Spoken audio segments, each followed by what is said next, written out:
Hello, I'm Isaac Hayes III, founder and CEO of Fanbase, and I'm here with a very important message. We are at a turning point in the Black community where we must have equity in the apps we use that scale to billions of dollars. But this time, we own the infrastructure, we own the culture, and we shape the future. And Fanbase is the future. Fanbase combines the free functionality of Instagram, TikTok, and YouTube into an all-in-one platform built for the evolution of social media and monetization. With over 1.4 million users, that's real proof that we are shifting the conversation of tech ownership and equity for creators. So right now, I want you to go to startengine.com/fanbase and invest today. The minimum to invest is $399. That gets you 60 shares of stock in Fanbase at $665 a share. This marks a turning point in Black ownership of social media. If we don't take this opportunity to own social media right now, we will always be customers to our own creations. And that can't go on. So once again, go to startengine.com/fanbase and invest today. We must own the platforms where our voices live, our stories matter, and where our culture drives the world. Thank you.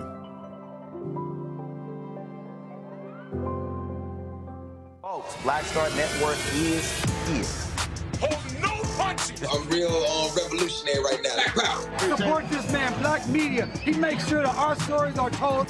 Thank you for being the voice of Black America, Roland. Stay black. I love y'all. All momentum we have now, we have to keep this going. The video looks phenomenal. See, this difference between Black Star Network and Black-owned media and something like CNN. You can't be Black-owned media and be scared. It's time to be smart. Bring your eyeballs home. You dig?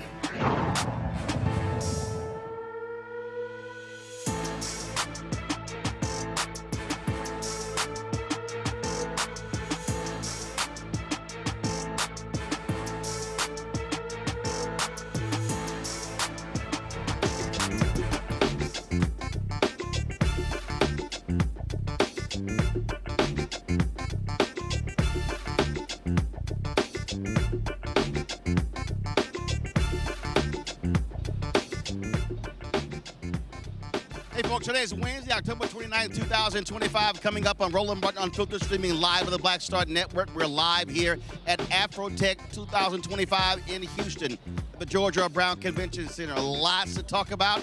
You'll hear from Stacey Abrams talking about the good and the bad of AI. Jotica Edy talks about why we need to be involved in tech companies and Silicon Valley. Ron Busby, who leads the U.S. Black Chamber, talks about Black business in this day and age, being able to own Black businesses in technology as well. Plus, we'll hear from some Tennessee State students who are involved, Tennessee State University.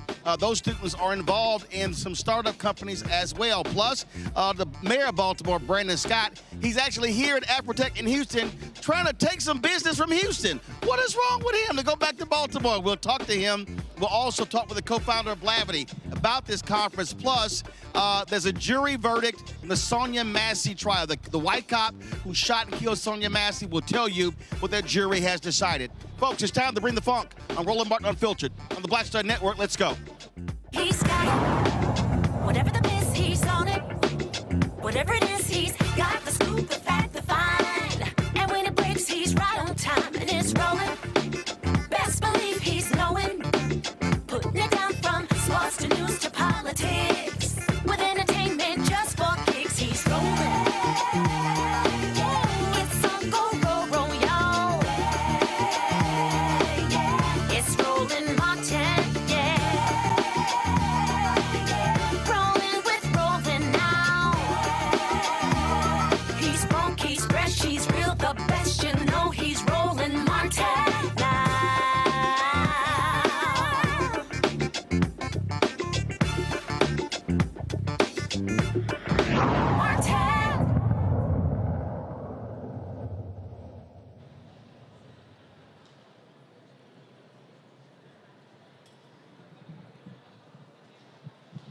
Folks, we're here live at Afrotech in Houston, to the Afrotech 2025.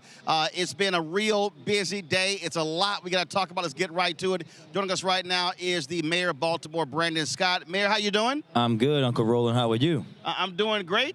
Talk about what you're doing here. Your development folks are here, talking to various folks here, selling your city as a destination for technology on the Eastern Seaboard. Yeah, listen, Baltimore has a very vibrant tech community. When you think about the universities that we have there, with the startups that are starting there with us, really being focused on trying to grow those Black startups and make sure that they stay in Baltimore, a Black city. That's why we're here, but also here to talk about all the renaissance that is happening in Baltimore City in many different ways, whether it's Upsurge or Techstars. We have so much going on in the world of tech, and we want to remind people that Baltimore is a city that, yes, we're known for A's and meds. Yes, we're known for our great port.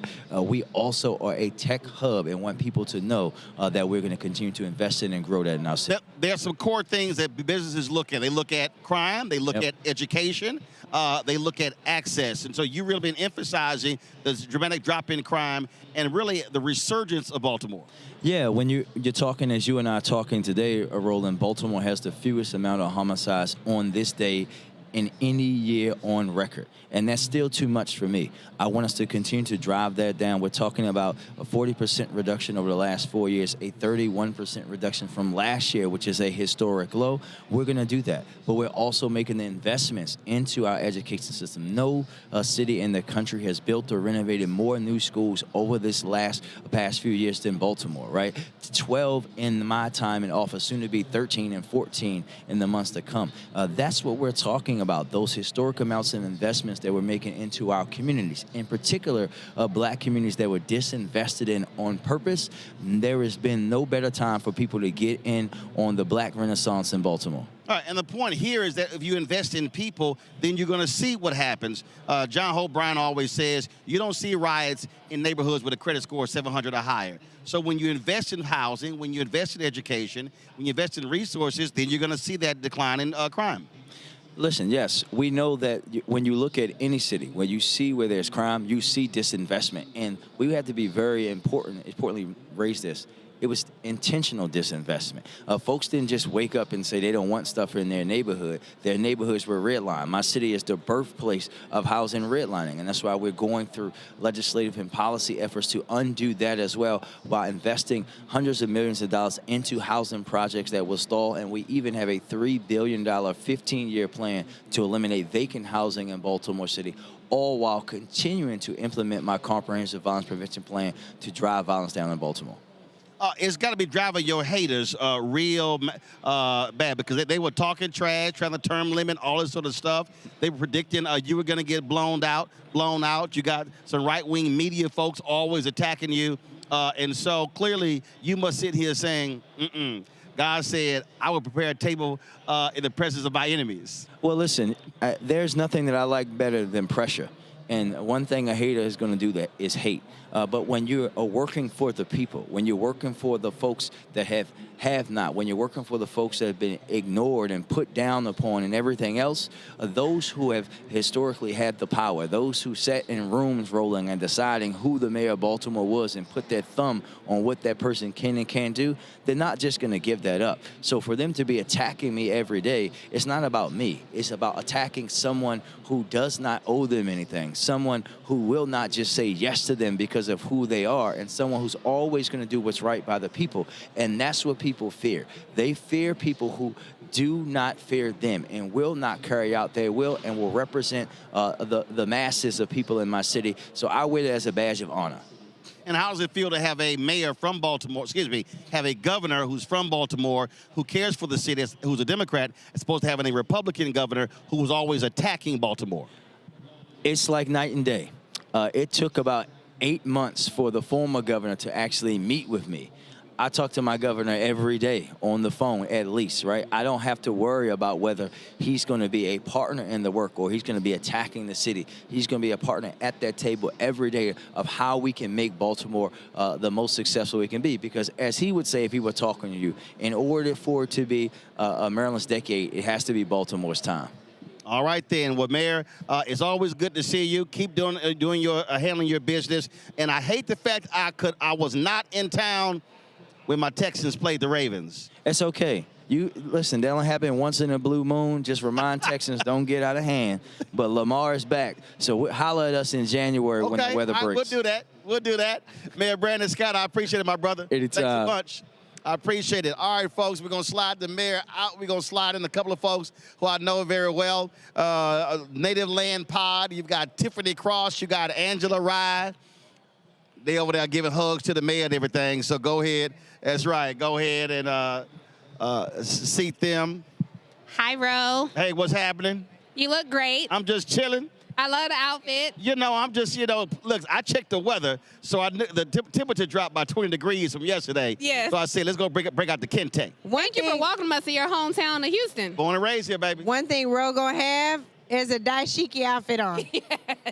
And this, of course, was custom made in Ghana, so this ain't no regular dashiki. I love it. Oh, Lord. Oh, Lord. All right, what y'all doing here?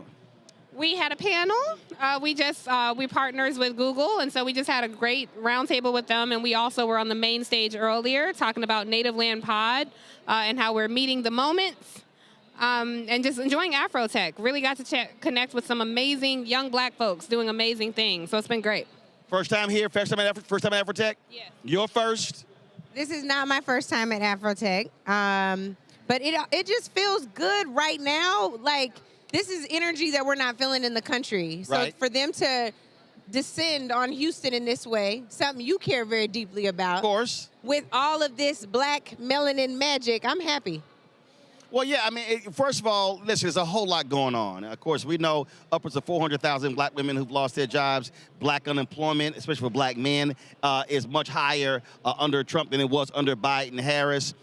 You see the constant efforts to defund Black America in every way.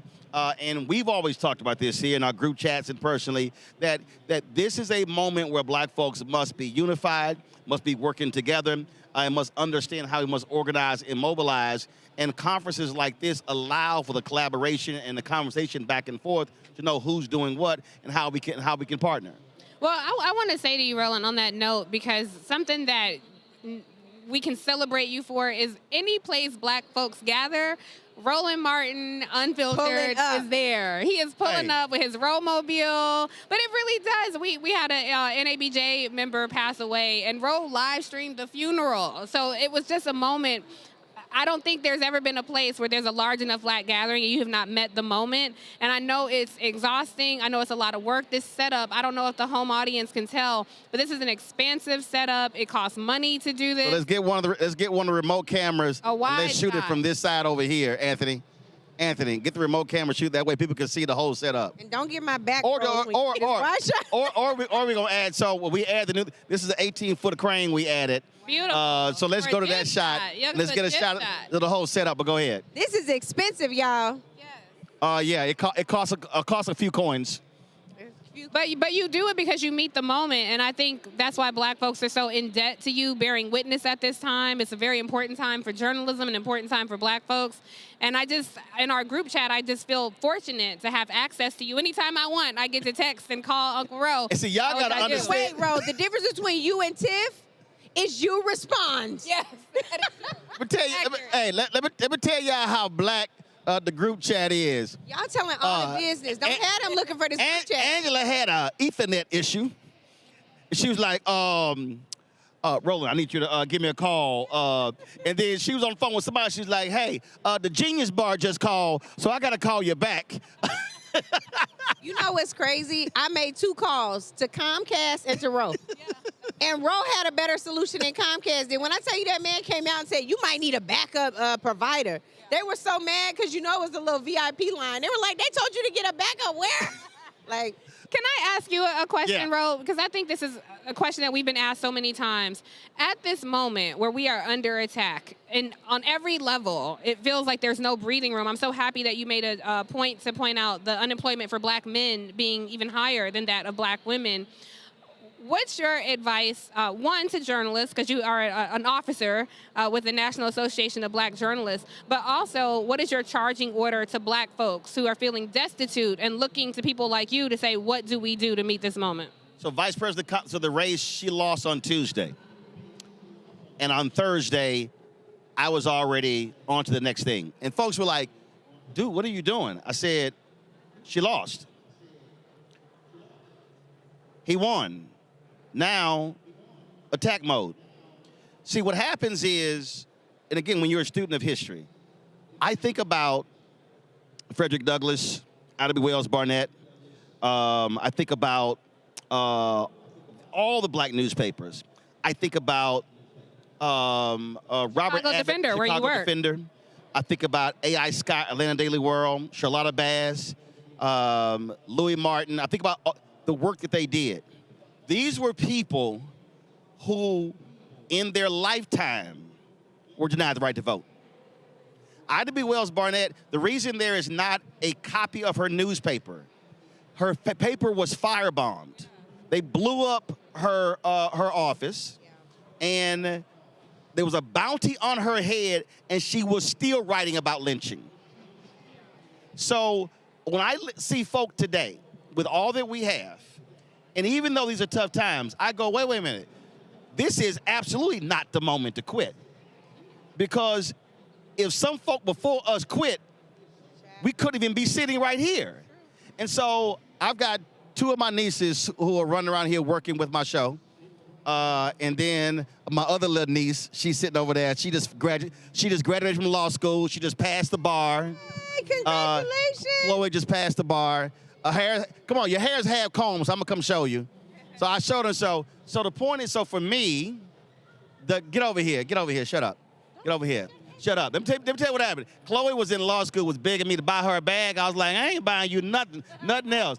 So I put on my social media, and my followers sent her some money to buy her a law bag. So what I'm trying to explain to people, okay, we know you're a Delta, we know. So here's what I explain to people. The fight is for my 9 nieces and 4 nephews. Yes. So that's how we have to be thinking and operating. And so if we're sitting here just so frustrated and so sad, then you can't focus on work. And that's what it boils down to. But I do believe, too, that people are motivated by different things. Yes. Some people can get to optimism. Some folks are motivated by rage, by anger, by frustration, by wrath, in this moment. I'm trying not to Dr. King said, you have to channel. I'm telling you something. He said, channel your rage. But go ahead. Go ahead. It's a flow. It's not flowing right now. All I was going to say was, for some people, that rage is so destructive that they can't get to anything productive. I'm one of those people. I had to repurpose the energy into something more positive and spend more time around our community members who are solving these problems every day. And some of them in the South, like where you're from here in Texas, are like, child, we've been in fascism. Y'all just now joining, not even the party, but joining, where we've been. The problem is, and I think that this is the one urging that I would have for people in the South, is to say, you had some place where you could appeal, though, for cover. That's gone. Right? It was fascism in the South, but you could appeal to the federal government, even in some degrees under some Republican administrations. Right. It is now being handed down from the very top. That's different. But this is where we have to remind people, this is what happens when you check out. This is what happens when you are so frustrated. You say, well, I don't like what you did in dealing with Gaza. And that's a huge issue. But the reality is there were black people who saw what America did in partnering with the racist apartheid regime in South Africa. And black folks said, oh, no. We're going to shut this down.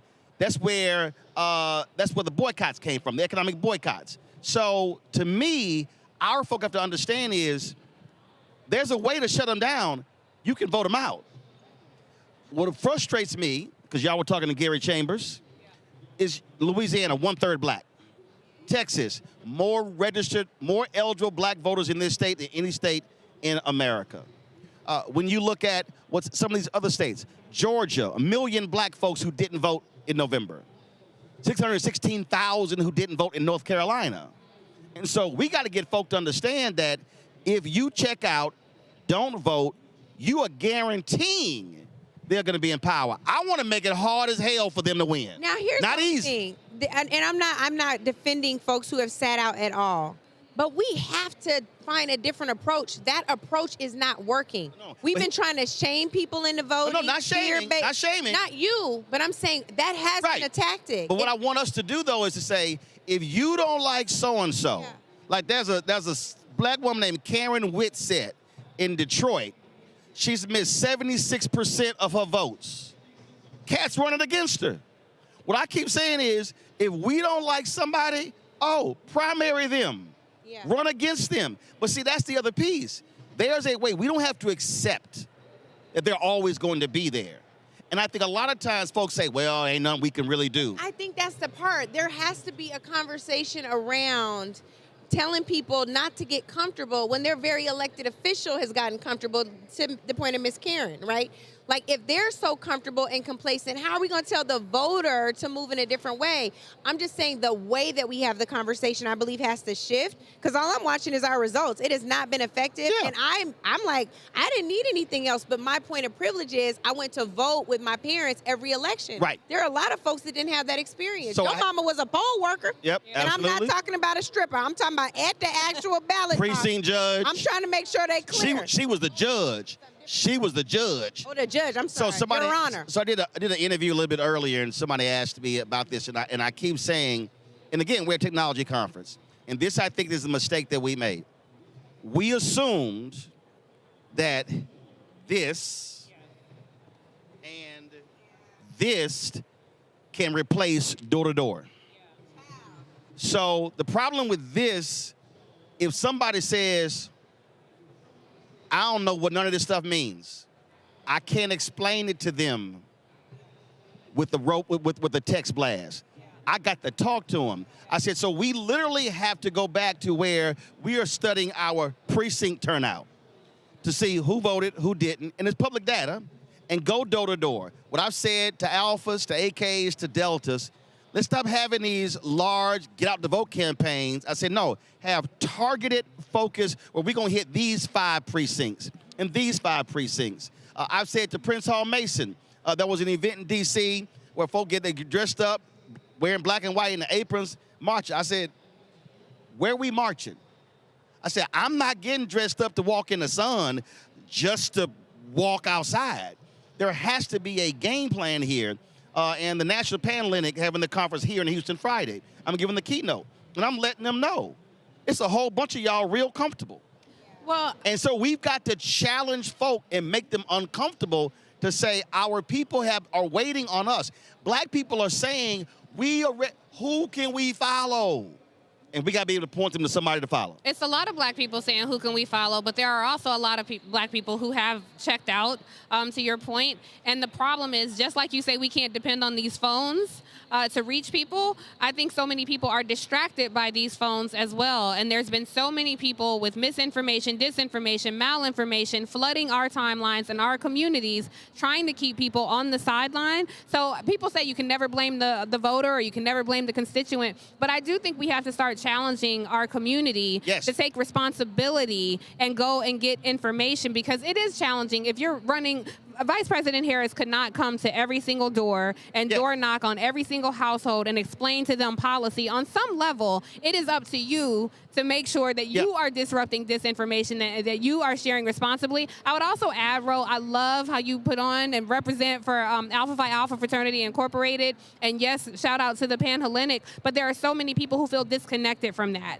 They're not in a Greek organization, and that says something about black elitism to them, which they feel triggered by. So we have to figure out how we can bridge that divide as well, actually, challenge them to be more curious. curious. Bridge. What is what it? I've said to Alpha and the other 8 is, if they never see you, they don't know you. But also, why are we talking at people and not listening? Yes.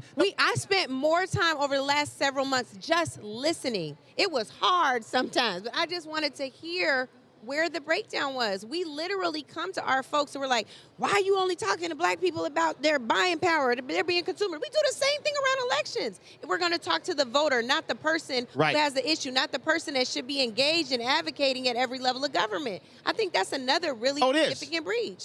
But you can't listen to people if you don't create the avenues where they can talk. And so that's why I've been a huge advocate of, we got to get back to citizenship classes called City Hall 101, County Government 101, School District 101, and walk folk through the whole deal. And so that's going to be on Black Star Network. Well, no, look. I like it. Gary's doing that in Louisiana. I said, Gary, make sure y'all record it, y'all live stream it, and absolutely. But that's the stuff that I think we have to get back to. I say you can take new school, but old school stuff still work too. It still works. Y'all got to record y'all show. But I got one quick question. Y'all need a ride? Because the Robo-Mobile right not there. We might need one. We Just might walk need on one. out there and tap on the door. Deshaun will take you. Thank you. We're about to do that for real. I want to ask you about your studio space in D.C. It's as expansive and expensive as this set looks. You also have a wonderful studio space, and it is large enough to be able to host a town hall. When is the Roland Martin Town Hall going to happen? So we're working on that. I wasn't going to do an election night show next week. I am. Next Thursday, I am doing a special with Bishop Barber on white Christian nationalism. And so we're working on that. But then, yeah, we can fit about 75 to 80 people in there. So that's the next thing that we're working on. We working on it. Congratulations, Ro. This is Roland Martin, yes, and he was one of the first people to put Angela and I both on television, and you have always poured back into the community. You don't ever want to be the only. You make avenues for all of us, so we just want to say we love you and thank you for all your work. Turning your essay, Ro. Bye. Okay. Yeah, okay, there you go again. All right. All right, we're going to take a quick break. When we come back on Roland Martin Unfiltered, we'll talk with one of the co-founders of Blavity, talking about this conference and what it means. You're watching Roland Martin Unfiltered right here from Afrotech 2025 in my hometown of Houston. We'll be right back.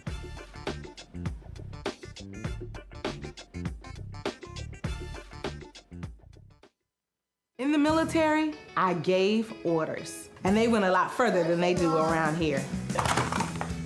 If there's one thing I've learned as a mom and foster parent of more kids than I can count, investing in their future isn't a choice. In Richmond, I'll fight for Stafford's fair share for our schools. Smaller class sizes, better teacher pay, and more vocational training. I'm Stacey Carroll, and I'll fight to get our kids' future in order.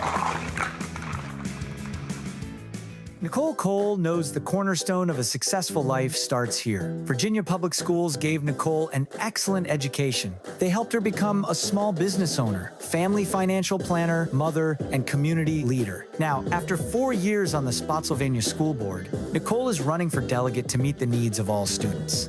As our delegate, Nicole will fully fund our schools, raise teacher salaries, and help graduating students stay in our communities. Nicole Cole for delegate. For us, for our future. As a pastor, I hear a lot about trips to the doctor, bills piling up, jobs being lost. So as your delegate, I went to work writing laws that protect families, helping parents care for their disabled children, capping insulin costs, lowering prescription prices, and investing in our police and schools. I'm Josh Cole, and as your delegate, I'm working to keep us strong and safe. I'm Bishop T.D. Jakes, and you're watching Roland Martin Unfiltered.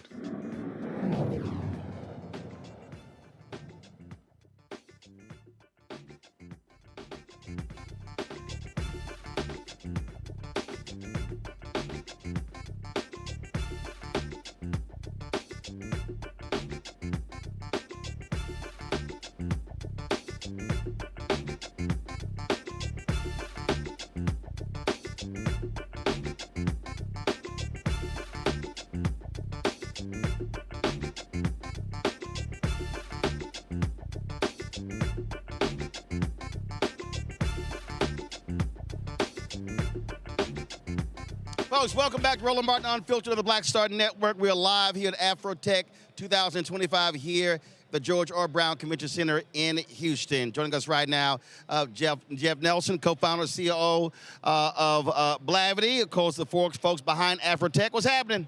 Roland, thank you so much for having me. I'm happy to be here, happy to have you here. This is amazing. Glad to be here. It's a whole lot of blackness around here. How many people have registered? So this year, we're expecting between 30 and 40,000 people here in Houston all week for Afrotech. 30 to 40,000 in Houston. In Houston, across the city. Here at Afrotech, we've got about 15,000 at the convention center that are in sessions, getting certifications, learning labs, all of that. So across the city, we're going to have even more. So see, the reason I asked that question, that's like when they say, oh, yeah, it's about 40,000 at the frat convention, only 8,000 registered. Well, you know. Well, I'm glad you asked that question, because let me say this. So what ends up happening is a lot of people say, I'm coming to Afrotech, and then they get their flight in their hotel to Houston. They don't buy a ticket to the conference, but then the 15,000 here, they say, oh, we're having a great time. Then the other 15,000 come at the last minute and say, hey, can we get a ticket? So we got 15,000 now. We're expecting the other 15,000 that are in the city to come here to the convention center. Yeah, but you need the other 15,000 to register on time and actually come to the conference. Buy your tickets early. Yes, get your tickets early. For folks, now we live stream a couple of sessions earlier. We've been doing other interviews, but give folks a sense. First of all, how many years has it been for this conference? So this is the 9th year of Afrotech. Got it. And you originally were in Oakland. We were originally in San Francisco. San Francisco. Then we went to Oakland. Then to Austin. And now we're here back. And how many years you been in Houston? So this is our 2nd year in Houston. Gotcha. And so you mentioned, what are we doing this year? The theme of this year's conference is building what's next. So we're talking about AI, of course. AI is the great disruptor. That is doing a lot of good, but it's also giving people a lot of pause, a lot of job loss because of AI. So a big focus of this year's conference is not only how do we educate people on about what AI is, but how do we prepare them to use it to level up and prepare themselves for the future. Now, just give folks who don't understand the breadth and depth of the conversations that are taking place here, main stage and also breakout sessions. Yeah, so we were very excited earlier today to have Stacey Abrams help kick us off. I know you had Mayor Brandon Scott on earlier. He is going to be on stage tomorrow as well. We're going to have the CEO of Microsoft AI, Mustafa Suleyman, is going to be here. Astro Teller from Alphabet's X, their Moonshot Factory, is going to be here. We had John Wall just put on a great session with the NBA and their partners as well. So we have a range of great dynamic speakers, and all the conversations are very, very substantive. One of the things that is happening, obviously, we're seeing dramatic cutbacks all across the country. We see the attacks on diversity, equity, inclusion. How has that impacted this conference this year compared to last year? So that's a good point. And I will admit, I'll be very, very candid. At the beginning of the year, when all these rollbacks started to happen, we were nervous. And we had to have some conversations with our partners and our sponsors about, one, would they show up? And then two, could they show up? And could they do so in a way that felt authentic? And we're excited that we've got over 150 sponsors that did show up. Many of them are here hiring. We've got 30 companies that are interviewing on site. And the feedback that we got from a lot of them is that whether we call it DE&I, whether we call it something else, the fact still remains that the data suggests that we need a workforce that is representative, that has people from all different kinds of backgrounds, so they're here. But the second point I want to make is that we understand at Afrotech that this conference, while recruiting and hiring is a big part of it, an even bigger part of it and what we're focused on this year is innovation. Because people come to Afrotech to be inspired, to understand what's coming next. And so that's why the theme of this year's conference is building what's next. So while we've got the expo floor and their companies recruiting, we have so many conversations that are focused on innovation and what's coming next. Obviously, you want people to here to connect. Yes. Do you have space where you're having the conversations of individuals that have actually made connections here and have been able to merge, been able to partner, been able to grow business, where they are able to tell that story so folk understand how they should be properly utilizing this conference? Yeah, those spaces are littered throughout the conference. So one of the cool things that we have, Afrotech has a membership program. So you can come to conference, but we also have a year-round membership program, and part of that is something we call Founder Circle. And Founder Circle is made up of entrepreneurs in our network that have come to Afrotech and they've met their co-founder, they've gotten venture capital funding, they've built connections, met mentors, and they are engaged all year round and they are here as part of the programming. So that's one example of how we build those spaces where people can say, hey, here's how Afrotech has helped to catapult me, and this is why I want to come back and why I want to continue to be a part of it. When you talked about the sponsors, this is what I've said, is that these attacks that we've seen also shows us who's real and who wasn't. Absolutely. Absolutely. We so the folks who are really committed are the ones who said, no, we see value. Exactly. And the ones who are playing games are the ones who cut and ran. Yeah, absolutely. I mean, Roland, you said it. This expo floor, I said there are 150 companies. There should be more, right? There should be 300. There should be 400. There should be, this expo hall should be filled with companies who should see the value, but we see the ones who do and we see the ones who don't, and that speaks for itself. I mean, listen, with our Black Journalists Convention, normally we have more than 100. There were 37 this year. Wow. 37. That's insane. That's how crazy it was. And what I keep talking about, I need our people to understand, and I frame it this way. I said, what we are seeing is a massive effort to defund Black America, where every facet of Black America is being attacked. And what a lot of people don't realize is, because of these attacks, nearly every Black nonprofit has faced a massive drop in resources. So it goes beyond just for-profit entities. It's also impacting Black nonprofits. Absolutely. Well, you know, one of the interesting conversations we had earlier was about AI and all the data that is training AI. A lot of that is data that we are producing, content that our community is putting on social media. Then you have companies that release new AI models where you can generate on-demand videos of MLK and all these kinds of things that are not only using our likeness, but are using what's trendy in our community. And to your point, we are not participating in the benefits of it. And furthermore, there is this concerted effort to erase what we benefit from. And that's concerning, and that's why these spaces are so important. But also, I think the ownership piece. Because there's so many of us with massive talents that have been doing it for somebody else, realizing that, wait a minute, I can take my own ideas, now green light my own ideas, and not ask for permission. Well, that's what I love about AI. AI is the great equalizer, right? AI, it gives us the opportunity where we're only limited by our imagination. And some of the most imaginative people I know are people in our community, are Black people, are diverse people, are underrepresented people. And so if Afrotech can be a platform and continue to be a platform that educates, but not only does that, gives the connections and the capital, the community, the funding that our community needs to take their imagination and make a reality, then that's how we can take back economic empowerment that we so desperately need. Well, and on that particular point, Stacey talked about it as well. When we speak about AI, we speak about Chat GPT, and frankly, it's bias, if you will, that where we're devoid of it. When we are also utilizing these tools and infusing them with our information, we're also altering AI. Yes. That's very, very true. And that's why it's so important to understand how it works, right? People can use it and they think they get some benefit from it, but when you use it, you are altering it, right? You are impacting those models in ways that you may understand or you may not understand, and it's important to understand those implications. And so that's why, you know, my background is in AI research and development.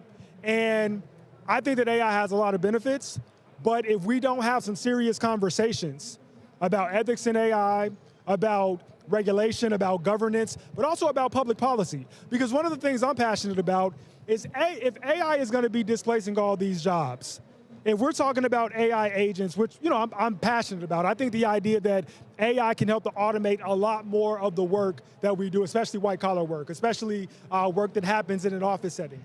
If we can reap that benefit, we also have to have a conversation from a policy standpoint about what is the responsibility of government and public policy to ensure that people are made whole. And so that's why I'm excited, why we, you know, Stacey Abrams, obviously she's known for her efforts with voting rights and many other things, but also having Mayor Brandon Scott, among other elected officials who are here to talk about some of these things alongside business leaders like CEOs, Mustafa of Microsoft, AI. So it's important that we have these conversations because we have to have a 360 approach to this. Absolutely.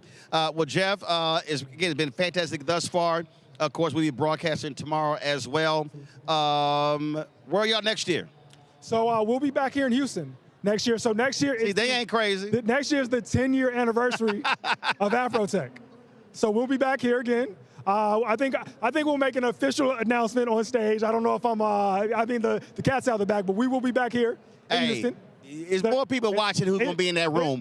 Go ahead and make it right now. You good. You good. So we'll be back in Houston next year. And to those, like we talked about earlier, we got the ones who are here at the convention center and the ones who come to the city and then they get their ticket late.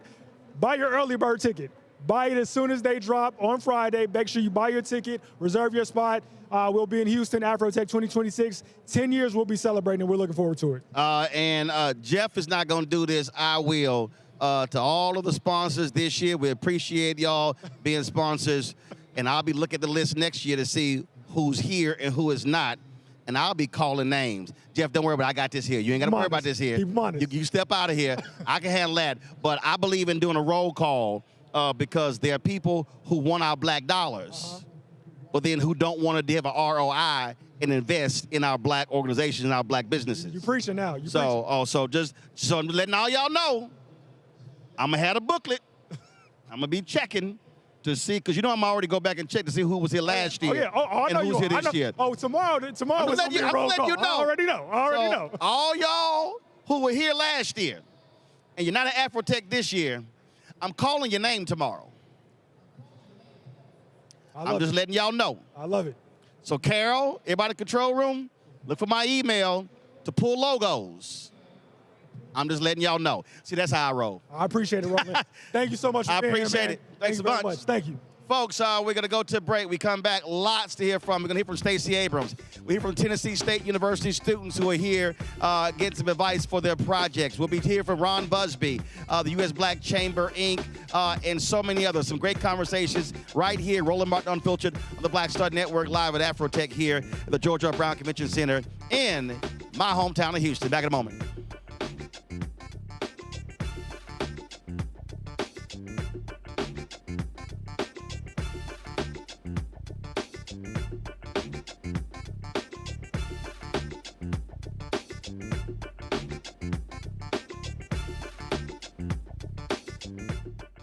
If in this country right now, you have people get up in the morning and the only thing they can think about is how many people they can hurt, and they got the power, that's the time for mourning.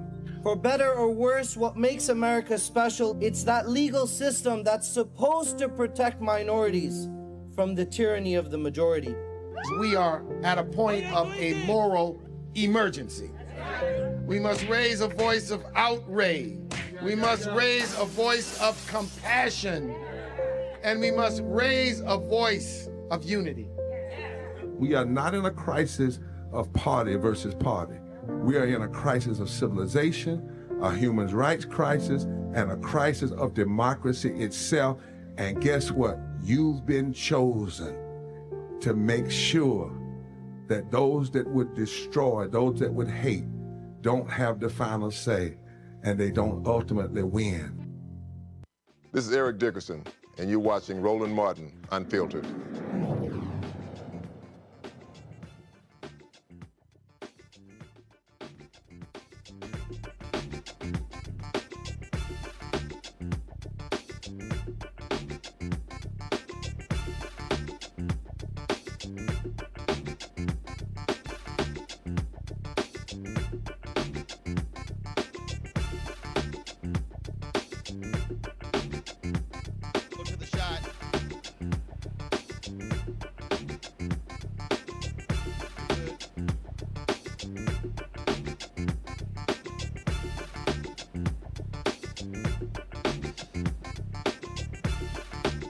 All right, folks, welcome back to Afrotech here in Houston. Let's talk about a news story that we've been covering for some time. The white former deputy sheriff who shot and killed Sonya Massey was convicted today of second-degree murder.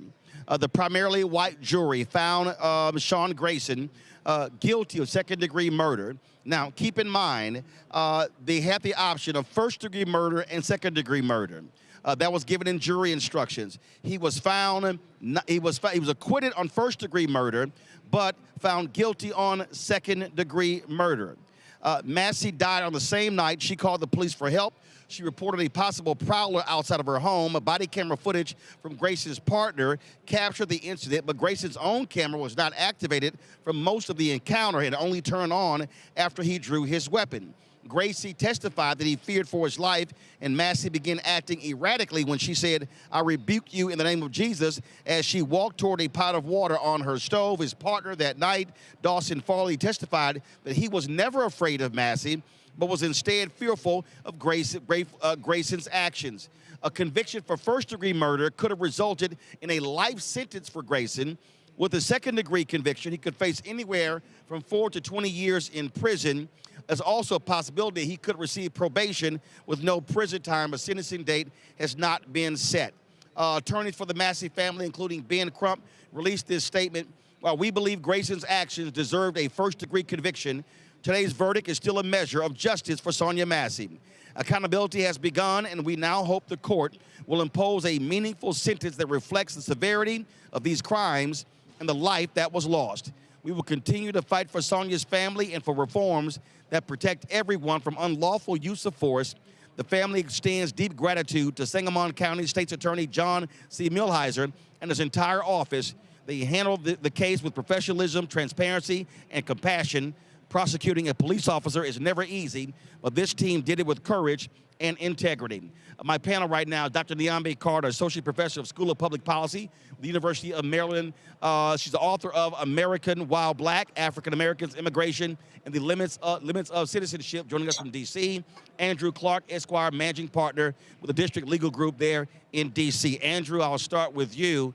It's a shame that this jury of 11 whites did not convict on first-degree murder. The prosecutors made clear that Grayson threatened to shoot Massey before he pulled his weapon, and they said that constituted the proper action to say he was premeditated for what he did to Sonya Massey. Unfortunately, this jury saw otherwise.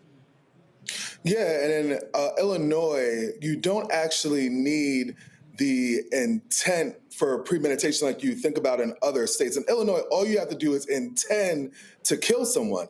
And the difference between the first degree and the second degree, aside from first degree carrying up to 60 years, we're talking about second degree being that they believe that there was some kind of provocation. The jury believed that the boiling water and the I rebuke you statement was enough to carry the day to change it from first degree to second degree. And this just shows how the prosecution of officers, and we're talking about a town in Illinois, the prosecution of officers is treated differently because you're right, they had all of the facts that they need to send a message for first degree murder, and they did not do it. Niambe, it really is a shame. We saw what took place here. And again, the prosecutors did a very good job. And not only that, Grayson lied. He literally said on the stand that Sonya Massey threw the pot at him. We have video. That never happened. Mm-hmm. Mm-hmm. And not only did she not throw the pot at him, Roland, he told her to cut the pot of water off. And I think that's the thing that really is so upsetting to so many of us. One, that didn't have to happen, but you hear him threaten to shoot her in the face. You know that he doesn't have his body camera on. Thankfully, his partner did, because that's partly why we know what we do know, because had no one had any video evidence, his story would have likely carried the day, and we would have never gotten here, and her family would have never been able to have anyone to answer for her untimely and unnecessary death. I mean, it's shocking. I mean, she says, I rebuke you, and he shoots her. And it's like, for what? Absolutely. And unfortunately, when you see second-degree murder, 40 years to 20 years could get probation. I'm trying to remember the case. Well, remember the cop that killed Laquan McDonald. Look how little time he served. Mm-hmm. Andrew? And I think it's... Yeah, and that's something that is very concerning here, because you're right, Roland. We're dealing with a crime that if he was convicted of first degree, the judge would have no discretion on 20 years.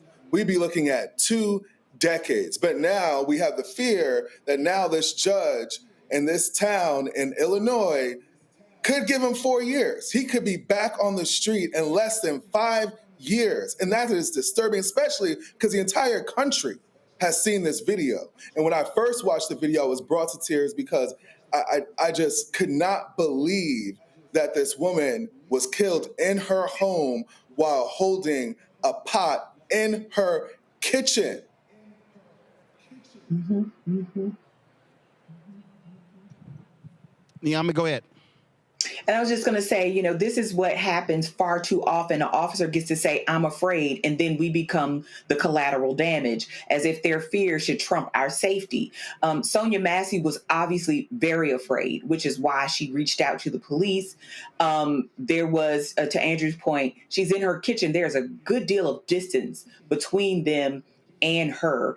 And instead of maybe retreating out of the home if you were so fearful, you say you pulled your weapon because you knew that she had on layers, and so you couldn't tase her and it would have done nothing.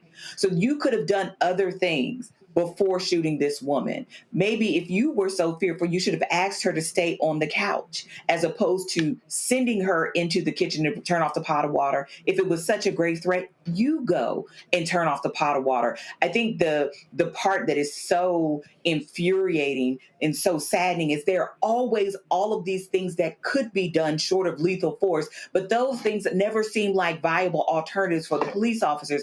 And I know people say, well, it's easy in that moment to say this, but it's easy in that moment because you see how much space there was between Sonya Massey and this officer. There was clearly enough time to make an assessment. And as quickly as he pulled that trigger, he could have done something differently. Indeed. All right, got to go to break. We come back.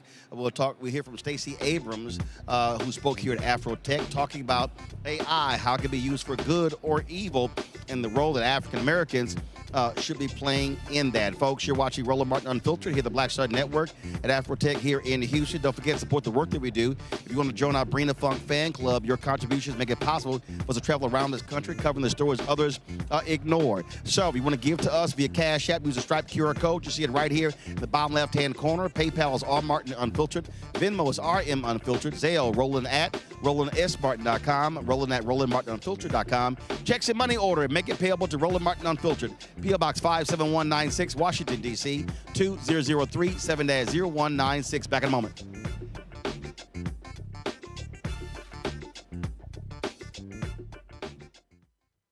This week on A Balanced Life with Dr. Jackie, we're continuing our series of putting in the work, A Chef's Journey. Are you an aspiring chef? Someone who already has a business, trying to figure out what your next steps will be, who to talk to, and how to get there? Well, on this week's show, our great guests and wonderful chefs will talk to you about what it means to discover your purpose, your why of being in the kitchen, and then knowing how to put a business together. The menu controls everything. The menu determines everything. But the business plan is where you have to go back to. When you get into the business, at the end of the day, you know, social media and TV, all of that stuff is cool, but you still have to run a business. You still have to be in relationship with people. That's all next on A Balanced Life with Dr. Jackie here on Black Star Network. This week on The Other Side of Change. Book bans, anti-intellectualism, and Trump's continued war on wisdom. This is a coordinated backlash to progress. At the end of the day, conservatives realized that they couldn't win a debate on facts. They started using our language against us, right? Remember when we were all woke and the woke movement and all that kind of stuff? Now everything is anti-woke, right? When we were talking about including diversity, equity, inclusion, higher education, now it's anti-DEI. All this are efforts to suppress the truth because truth empowers people. You're watching The Other Side of Change only on the Black Star Network. Melanie Campbell, National Coalition on Black Civic Participation and Black Women's Roundtable. And we are watching Roland Martin Unfiltered all day, every day, 24/7. Spread the word.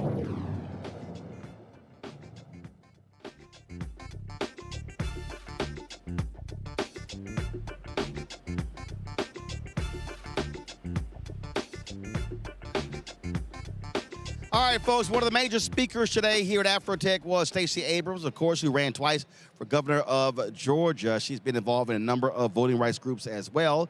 She and I sat down for a conversation. Check it out.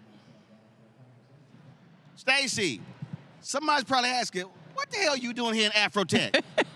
Well, I am with my people. I recently wrote a novel called Coded Justice that focuses on the intersection of AI, DEI, and veterans healthcare. And I really wanted to explore the conversation about what does DEI mean for our communities, but what does it mean as part of the larger evolution of our society, and what does it mean for democracy? And Afrotech is the place to be. Where'd the idea come from? So it really started for me when I was watching the attacks on DEI, and at the same time we were hearing about how AI was evolving and how much it would mean to the future of society. And I wanted to think of a way to connect the dots for people who see them as separate conversations. But we know that if DEI is not embedded in how we think about how we build the world, then too many of us are going to get left out and left behind. And AI as a technology has the ability to really revolutionize who we are and how we are served, but not if it can't see us, and worse, not if it is weaponized against us. And there's no community that more reflects the importance of both DEI, but also of a government and a society that takes care of its own than thinking about our veterans and what happens with their health care. During the session, we live streamed it. You talked about there was an initiative that utilized AI and DEI, and that frames it differently. Explain that. So I was referencing on Labor Day, this administration announced that they are doing a pilot in 9 states where they are going to let AI help make decisions about our health care for Medicare patients, meaning the elderly and the disabled. The issue is that a few weeks later, the same administration said that it is unlawful to use AI to use DEI to train AI models, meaning you have the responsibility to serve a population you can't understand. Because what we know is the folks who are creating this are largely white. And so therefore it's being defined through a white prism. Well, most of our research, I mean, we know that in healthcare in particular. Wait a minute, how the cameras on these devices are set, and it's not built for our skin tone. It isn't. And so we know, so Joy Bulamwini is this amazing doctor who wrote a book called Unmasking AI. And she really explored the issue of what they refer to as algorithmic justice. That might sound esoteric until you realize your grandmother may not get health care because the Medicare decision about whether she gets a certain treatment is being determined by someone who doesn't understand that Black women have a higher likelihood of some type of medical issue, that Latino men face certain issues. If we can't understand the population you're serving, how is that service going to be valuable, especially when it comes to healthcare? And so the work that I've been doing, especially using coded justice as a point of entry, is about how do we make sure we understand this isn't just sci-fi, this is our everyday. Right. Well, it's sort of like when the NFL had racism embedded in how it provided coverage to former athletes who had injuries. Yeah. They was literally, the Black athletes, they're not as smart. I mean, it was literally in the medical decision as to grant who gets coverage. The American Psychological Association recently, I think, apologized for its refusal for many years to understand that its pronouncements about mental health had a racial bias. And we've got to remember, DEI is not just race. It is ethnicity, but it's also ability. It is whether or not you have mental illnesses. It's about whether you have physical disabilities. And if we aren't allowed to understand the majority of our population, if we can't navigate and research and learn, if information is denied, then the services provided are wrong. And one of the things you kept emphasizing, we have to take it upon ourselves to educate our own community about really how broad this is now being used. We did a story of a young man. They were utilizing AI, and the software thought that his bag of Doritos was a weapon. Yeah. I mean, we're now talking about, my goodness, cops could have been dispatched, guns drawn, and now we've got another situation of a young brother shot and killed because he had some Doritos. Exactly. Part of what we have to understand about the intersection of AI and DEI, AI is a technology. It is a tool. But the people who use the tools are what we have to be concerned about. You can use it for good, or you can use it for evil. Exactly. Tools can be used to build or destroy. And the information those tools possess determine the quality of the services they can provide. And when you live in a nation that right now is erasing information, is cutting research, is outlawing knowledge. I mean, just here in Texas, they just forced the ouster of the head of the Alamo, the association that was doing the Alamo. The Alamo Trust. The Alamo Trust. They forced her out because she said, we've got to consider the indigenous people, the enslaved who were part of what led to the Alamo. When she was forced out, not because she said anything wrong, but because she told the truth. Right. She was forced out because Texas Lieutenant Governor Dan Patrick is a MAGA idiot. He wants to deny the issue of race. Listen, Dan Patrick used to be a sportscaster at KHOU TV here. Grew up watching him. I used to debate him on a debate show here, and he's even crazier today than he was 20 years ago. He's down the lieutenant governor, and how our system works in this state, lieutenant governor is actually more powerful than the governor. And so that's what we're now dealing with. Yeah, and the reason I want us to think about these examples is that when you hear AI, it sometimes feels so remote or so much smarter than us. Sounds like Will Smith's iRobot. Exactly. And the thing of it is every day, but it's also part of a system. I've been talking about the 10 steps to autocracy and authoritarianism. There are 10 things that autocrats do, that authoritarians do, to seize power from a democracy. And among those powers, among those steps, is they gut government so it doesn't work. They fire people who aren't loyalists. They expand powers they don't possess. They use powers they possess to do things that are wrong. And if AI is one of the technologies they can use to leverage this power, we lose democracy even faster. But one of the core pillars is that they go after communities that they consider vulnerable. DEI is the central pillar of a pluralistic democracy. It is no mistake that when this administration took power, and for the 2 years preceding it, DEI was under attack. They attacked it because DEI is the centerpiece that holds up all of our democracy, because if you can remove access to the 13th, 14th, and 15th Amendment, if you can get rid of the Americans with Disabilities Act, if you can gut Title I education, if you can deny SNAP benefits and Medicaid to the vulnerable, what you can do is collapse people's belief in democracy and replace it with authoritarianism that means that we never have freedom again. But we've got to fight back, and part of the way we can fight back includes the tools of AI. Well, the points you just made there, many times in speeches that I give, I talk about how all of these groups should be thanking black people. That if you're disabled and you're talking about the American Disabilities Act, you should thank black people. That's 64 Civil Rights Act. If you're a woman and you are an engineer, a doctor, and you went to one of these grad schools, Title IX. That's a provision of the Civil Rights Act. That's DEI. And unfortunately, when we talk about civil rights in this country, is so many people who want to define it as black, and the reality is we know what we fought for, but also, if you gay and you happy about same-sex marriage, you better thank black folks for that 14th Amendment Equal Protection Clause. And so what we're up against is, and what I framed it, specifically for us, I said, this is a massive effort to completely defund black America. They are attacking business, academic, nonprofits, social groups, the entire black infrastructure.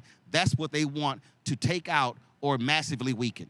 So I think you're absolutely right. And the reason I use DEI as well as civil rights is the way we describe it, but you also have to use the language, and you have to understand those who are attacking you. The reason they say DEI is that they were able to demonize the language to make us run away from it, but they know what they're talking about. Oh, Christopher Rufo was very clear. They said first with CRT, we want to put anything dealing with diversity under that banner. Exactly, and the reality is then it was woke the next year. Then it was DEI. Exactly, but DEI has always been expansive. DEI has always contained all of the laws and the rules and the regulations that have made this country accessible. And you're right, almost every one of those rules had to be created in order to cure America's original sin towards black people. But the reality for everyone else is to know that they start with us. They never stop with us. Right. They practice their harm on us. See, I think here's the mistake I think what happened with DEI when the attack started. And I was trying to combat as much as I could. The problem was there are many of us, we were framing it within, 75% of the DEI jobs are white folks. And I'm like, okay, those are DEI jobs. I'm like, first of all, guys, chief diversity officer was before that one. Before that, it was the community affair. I said, look, there's a long line coming from the 1960s. I said, the problem that y'all understand is all of the programming, all of the investment falls under that banner. Yeah. That's separate than that individual with a job title. Exactly. If you go to aprnetwork.org, we have an entire timeline of what is DEI. So if you read APR Network. APRnetwork.org. So it stands for American Pride Rises, because you're not going to take my pride from me, and you're not going to tell me that I'm not American simply because I don't look like what you expect. So American Pride Rises Network, so APRnetwork.org. We've got two things there. One, we have a timeline that lays out, just as you did, the history of how DEI came to be. And we know that this is the history they're using, because if you read Project 2025, everything they attack is everything DEI built. Right. But the second part is that we have, and this is one of the reasons I'm excited about Afrotech, we have a chatbot called Ediva, EDIVA, and you can ask them any questions about DEI. Because the reality is, as much as they may be railing against it, it's not illegal.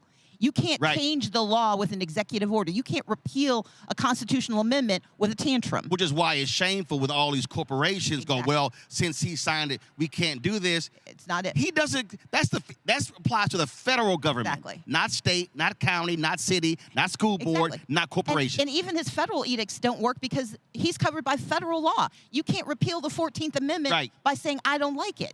And so what we've got to recognize, and that's why we created APRnetwork.org, for people to understand what's under attack. You pointed it out. When Chris Rufo started with CRT, and we apologized when he went after woke and we tried to defend, or didn't defend it, we tried to pretend we didn't use it. We have to stop letting them demonize our language, because when they can change your language, they can change your mind. And so that's our first job. And our second job is that if there are 10 steps to destroying democracy, there are 10 steps to freedom and power.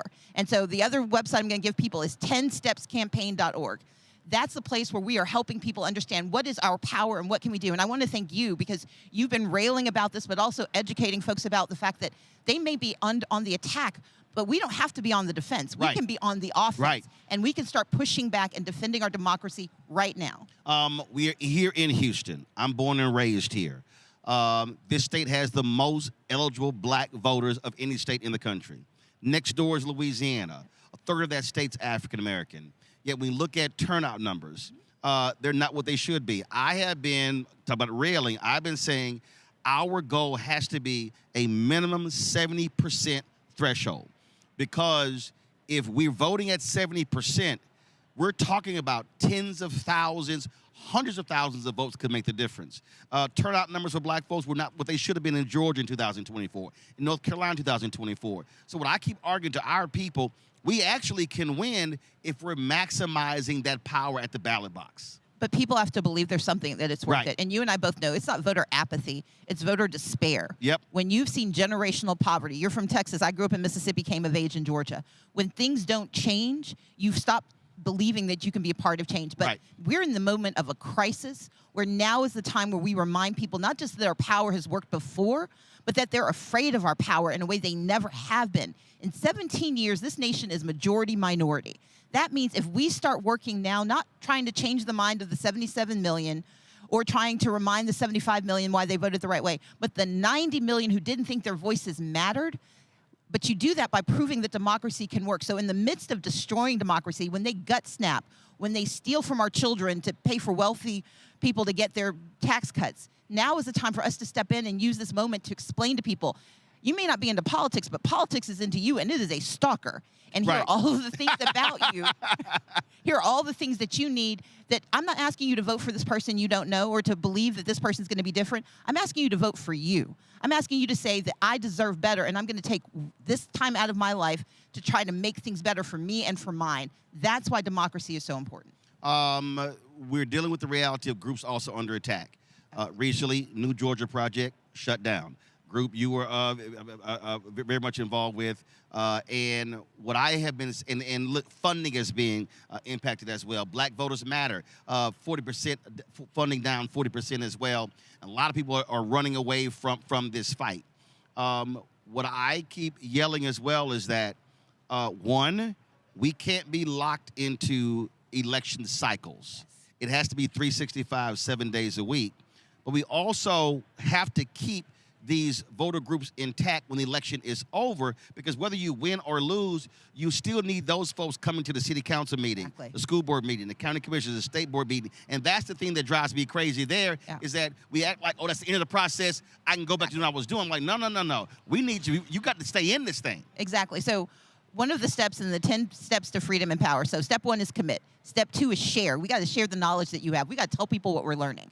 They've broken our ecosystem of media and knowledge. We got to tell people what we know. Yep. Number 3, we've got to organize. Number 4, we've got to mobilize. It's not enough to say I'm Right. mad, but you talk about the Divine Nine all the time. How are we using our organizations to mobilize to solve problems right now? Because asking someone to vote in 2 years doesn't matter if they're hungry today. Yep. And then the next step, we got to litigate. We got to keep fighting. It is okay if we lose lawsuits as long as we are fighting them. Because you and I both know Thurgood Marshall lost a lot before Yep. he won. Then we have to disrupt. We've got to do these protests, but protests aren't enough. We've got to know our rights. We've got to be out there. We've got to be filming everything. Then we've got to do the work of denying them the ability to change our language. That's why I use DEI everywhere I go. But then, to your point, we've got to engage. If somebody has asked for your vote, they need to hear your voice. Yeah. The day after they get elected, that's when they should be really, really afraid, because you should be showing up everywhere. And it's not enough to go to your congressperson. Go to your city council member, because one day they want another job too. Right.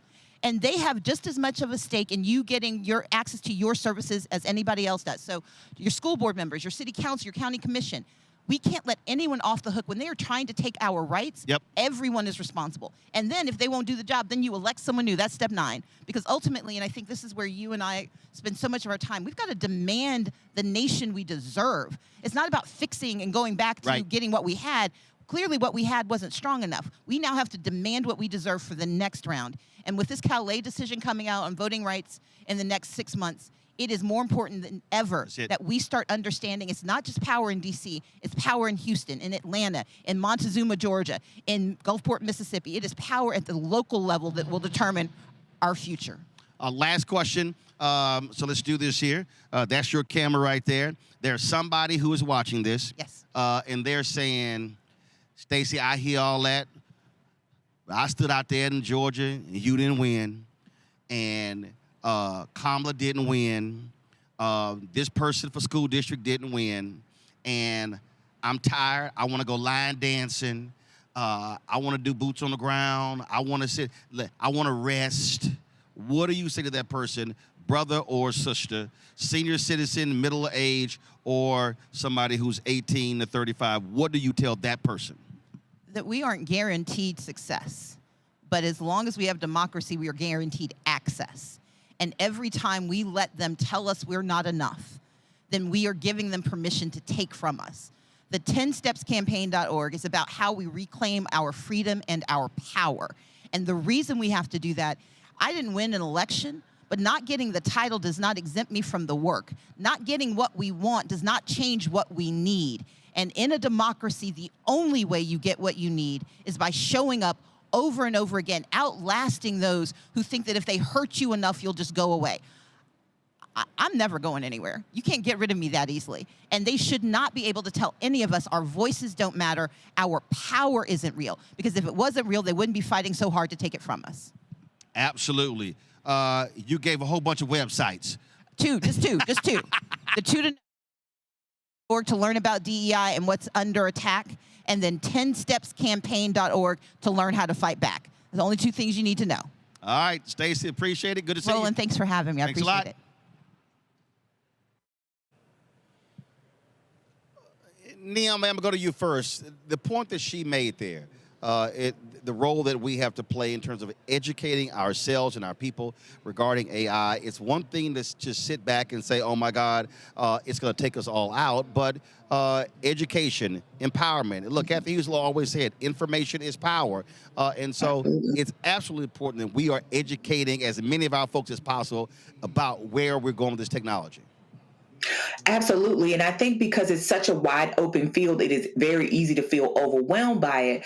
But part of, I think, being able to harness it is by understanding what it does, what its capabilities are, and what its limits are. And I think far too often, especially with the tech space, Black people often find themselves behind the 8 ball. So we're late adopters, we're late comers to the field. And by the time we get in, the technology has moved on. And I think at least right here, and of course with Afrotech, we are in the front of the movement and not behind it. And I think it's going to become a part of our regular everyday lives. And so the more we know and the more we can do to advance this technology for our own communities and for our good, the better off we'll be, because technology, despite what many people think, is not neutral, and it's certainly not race neutral. And so we have to think about how we can use these tools, because that's what it is at the end of the day, for our community's betterment and development. Andrew, I got a text alert earlier. NVIDIA is the first publicly traded company to reach $5 trillion in valuation. There's no guarantee that this is actually going to be, frankly, a profitable business, but it shows you really what's happening between NVIDIA, OpenAI, and so many other companies. Mute. Andrew, you on mute. If you think about 2008, when Apple came out with the first iPhone, everybody was amazed by it, but then Black people were scared about the whole screen and the capabilities, the complications of it. And we're seeing the same kind of phenomenon here with AI. AI is so powerful, and companies like NVIDIA, who are publicly traded and are making trillions of dollars just on speculation, are in the future. When you're looking at 5-10 years, when you're looking at cars that are using AI, when you're looking at all these businesses that are using AI, and you're thinking about the whole the death to DEI and how the entrepreneurship can be harnessed by AI. Black people really have to embrace this, because this is a new frontier. If you are a business owner, you have an idea and you place it into a chat GPT and you place it into a pilot, they can create ideas for you. They create business models for you. So for us, we don't even need mainstream anymore. AI has taken that away. We don't even need the mainstream jobs anymore, because we can create our own jobs, our own ecosystems with AI. So Afrotech being around, being able to educate people, because that's a lot of what it is with AI, is educating people on how to use it. And something that Stacey Abrams said that was so powerful was putting it into the wrong hands and how dangerous it can be. Right, and if we can educate our people on it, we can counter that dangerousness, and that our entire race is not left behind simply because we're afraid or told to be afraid of something that's so powerful and can be so effective and so positive for our community. Absolutely. All right, then, Andrew and Niambi, I appreciate y'all being on today's panel. Thank you so very much. Thank you, Roland. Thank you, Roland, as usual. Going to go to a break. We come back. We're going to hear from Ron Busby, head of the U.S. Black Chamber of Commerce. We'll also hear from some students at Tennessee State University who are here at Afrotech. Plus, we'll talk about health and the importance of using technology when it comes to health as well. We'll have that conversation. Lots to share with you as we are live from Afrotech 2025 here at the George R. Brown Convention Center here in Houston, right here on Roland Martin Unfiltered on the Black Star Network. Back in a moment.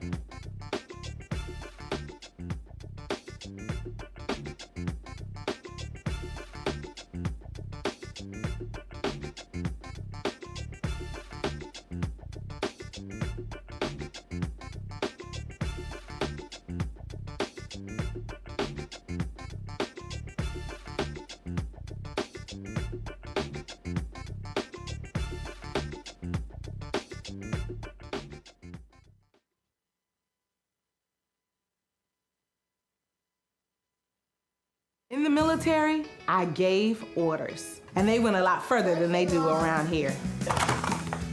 If there's one thing I've learned as a mom and foster parent of more kids than I can count, investing in their future isn't a choice. In Richmond, I'll fight for Stafford's fair share for our schools. Smaller class sizes, better teacher pay, and more vocational training. I'm Stacey Carroll, and I'll fight to get our kids' future in order.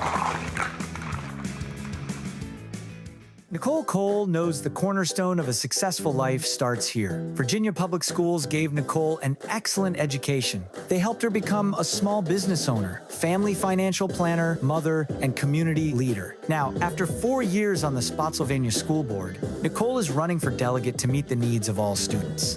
As our delegate, Nicole will fully fund our schools, raise teacher salaries, and help graduating students stay in our communities. Nicole Cole for delegate. For us, for our future. Josh Cole became a pastor and delegate to serve his community. That's why Josh is fighting to lower costs for families hurting from inflation and make sure we can all afford quality health care.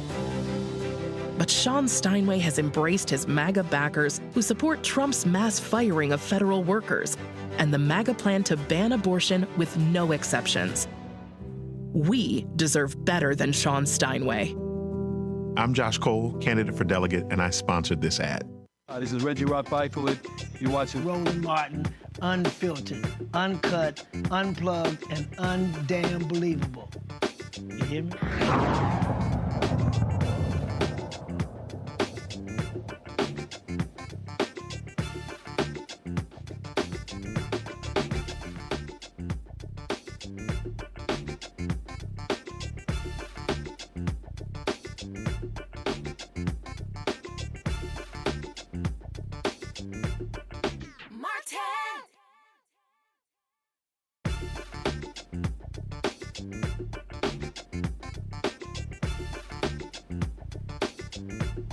Folks, Black Business Matters and the U.S. Black Chambers, Inc., that's what their focus is. I talked with Ron Busby, the CEO of U.S. Black Chamber, Inc., about this very issue and, of course, the expansion of black-owned businesses in tech. All right, Ron, we're here at Afrotech in Houston, and this has been an extremely difficult year economically for African Americans. More than 300,000 black women out of jobs. Black unemployment has greatly increased for black men as well. And what is happening is you're seeing folk realize, hey, I have to do my own thing. And we're seeing the changes. We're seeing how AI is changing things as well. Just your perspective of being here, recognizing how we can actually build and expand black-owned businesses. Great question, and it's good to be here. Sunnyside, Houston is where I was born, where I'm from, so it's great to be home. You know, a lot of people look at this economy and say, oh my God, this is a terrible economy. I'm always seeing the glass is overflowing. I say that the biggest transfer that this country has seen in wealth will happen over the next 10 years, and it's called the graying tsunami. Folk like you and myself that have been in business for ourselves for years, who don't have necessarily a junior to pass it off to, a sibling, a spouse to pass it off to, they're now saying, what am I going to do with this business? We see Black Enterprise every year has their top 100 Black-owned firms, and every year 10% of those fall off, and we always ask ourselves, well, what happened to those firms? And if we've surveyed those and found out that the majority of those firms didn't go out of business because they were in the wrong business or didn't have the right acumen. They didn't have a succession plan. And so for many of the businesses and young entrepreneurs that are here today, I'm saying we should be looking at acquiring firms. Right. When I talk to corporate America, the federal government, and just people in general, they say, well, I want to start a business. What do you think I should do? And I'm saying you should do something that is already being done. Right. I understand that this is a tech conference, but technology runs in reference to everything that we do. Well, look, what you just said, so I can think back 20 years. I've spoken all around the world, and I've spoken at numerous Black Chambers of Commerce conferences, summits, and you name it. Mm-hmm. And whenever they ask me to speak, I get the program. And I go through the program, and consistently, M&A, mergers and acquisitions, is not on the agenda. I remember speaking, this is when Obama was president, Ray LaHood was Secretary of the Department of Transportation, and I gave a keynote speech. And a sister came up to me, and she said, for the last 3 years, my partner and I, we're preparing our business to be sold. She said, after your speech, I called him and said, shut that down. We need to be buying. They never thought about acquisitions. And I think that's one of the biggest issues that for so many black businesses, if you say, hey, yeah, I want to start something, no. How about I go buy something that already exists and now elevate it, change it, do whatever, and it just keeps happening over and over and over again. A couple of things, that the reason why it's so much easier, and I talk to folk all the time, and they say, well, we don't have the size and the scale, and or we can't find you. And so the USBC is saying, well, one, we can create a platform that you can be found at buyblack.us, but more importantly, as it relates to size and scale, our firms aren't going to be able to grow quick enough, organically enough, to be able to take advantage of the opportunities that exist today. You can't be a John H. Johnson and Ebony and have Negro Digest, Ebony, Jet, and you grow that over 65 years. Exactly. You simply can't do it. And in fact, that's also a perfect example. John H. Johnson also passed on radio, was an early investor owner of a cable franchise, sold it. And then we see what happened when he passed away, what happened to the business. And so I have long said, I measure a great businessman or businesswoman not based on how they ran the business when they were alive, but how they left the business when they passed on. If we look at the billionaires in our community, the first one being my fraternity brother, Reginald Lewis, he didn't start a business, he bought a business. Right. We can even look at leverage buyout. Yeah, we can even look at Elon Musk.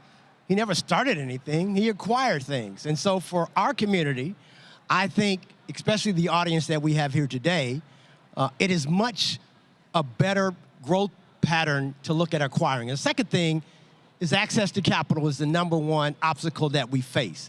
Well, if I'm trying to get capital from a bank and I'm trying to start a business with no revenue, no receivables, no history, it's going to be very difficult. But if I have a balance sheet from a previous company, I got history of revenue, I got employees, I got customers, a bank is going to look at that totally different than a startup. Yep.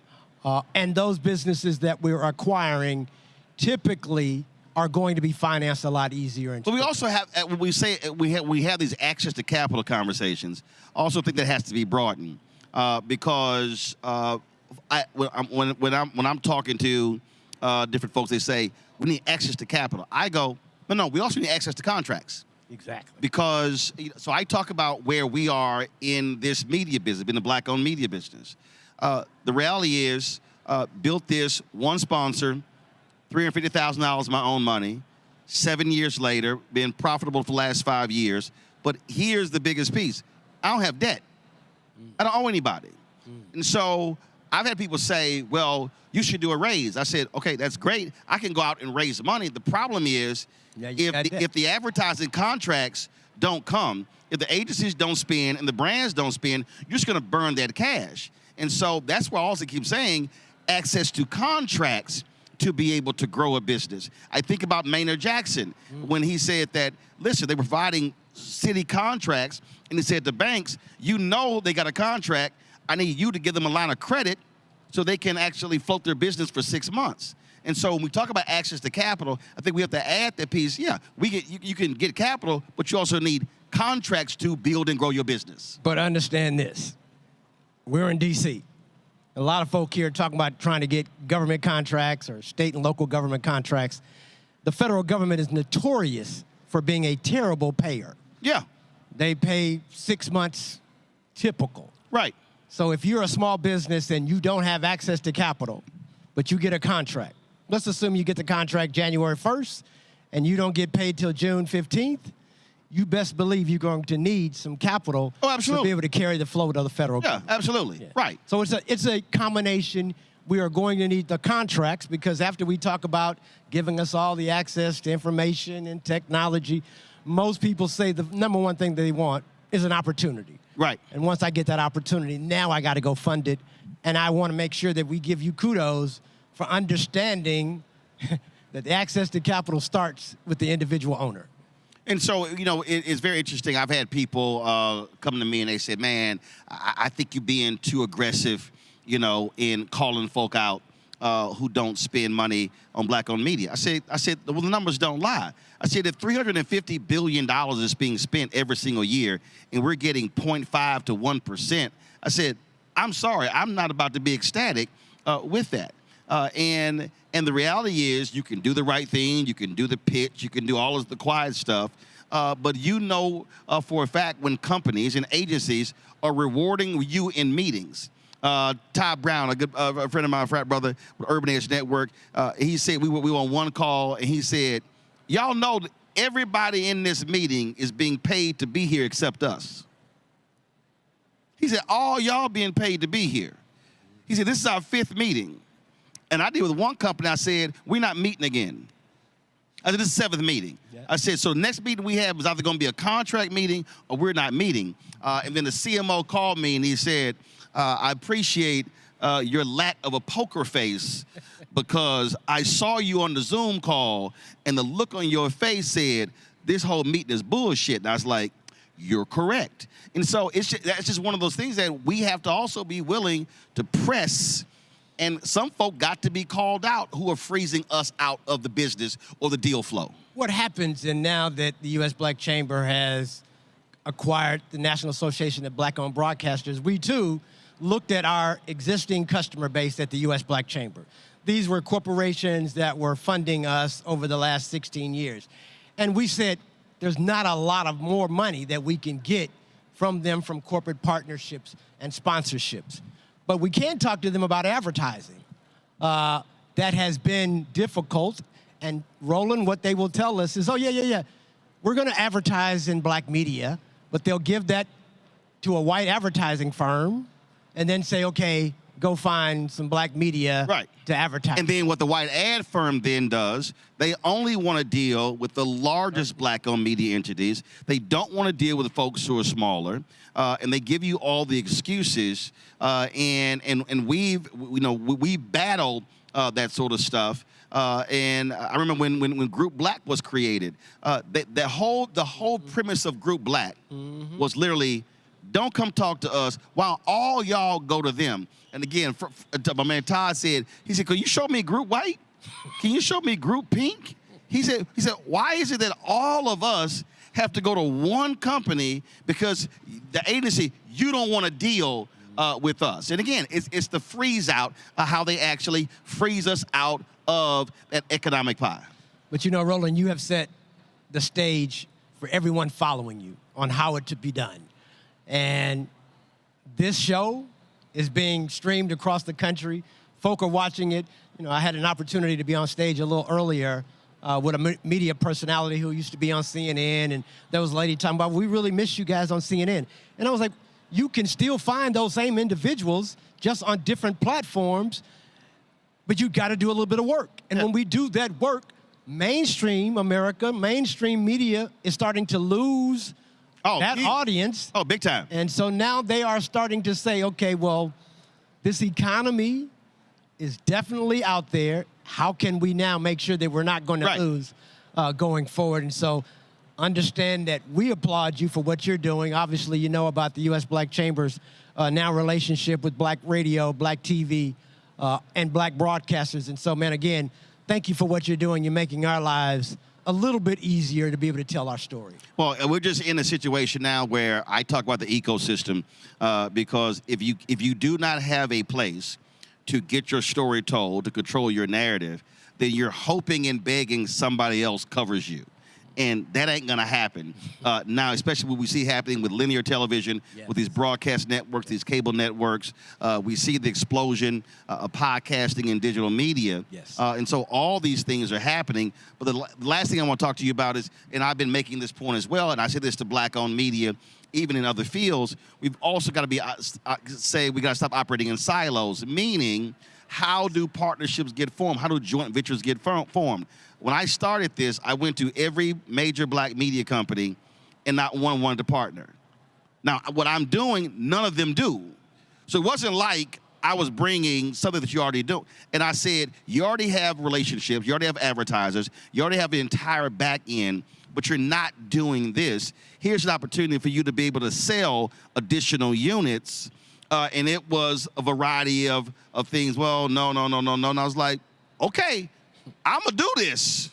Just letting y'all know. Yeah. But the whole point was we could get there faster if we were partnered. And that, to me, is also an issue that black firms have to recognize. You can still own your business, but you can create joint ventures, because if you as a singular individual can't compete, you as a singular can't compete, but the two of you together or adding two more can actually compete for that much larger contract.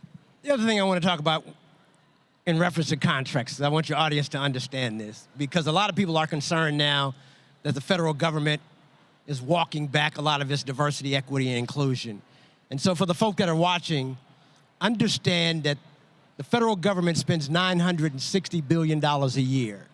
Of that $960 billion, $640 billion is available for businesses like yours, like mine, to be able to participate and compete for. But of that, historically, we've been able to compete for somewhere around 11%. What we have heard, though, is that is the minority spend. But when you start to disaggregate that spend, you'll find that black businesses in general get a very small piece of even that minority spend. Less than 2%? 1.5%. But understand that that 1.5% represents about $10 billion. Right.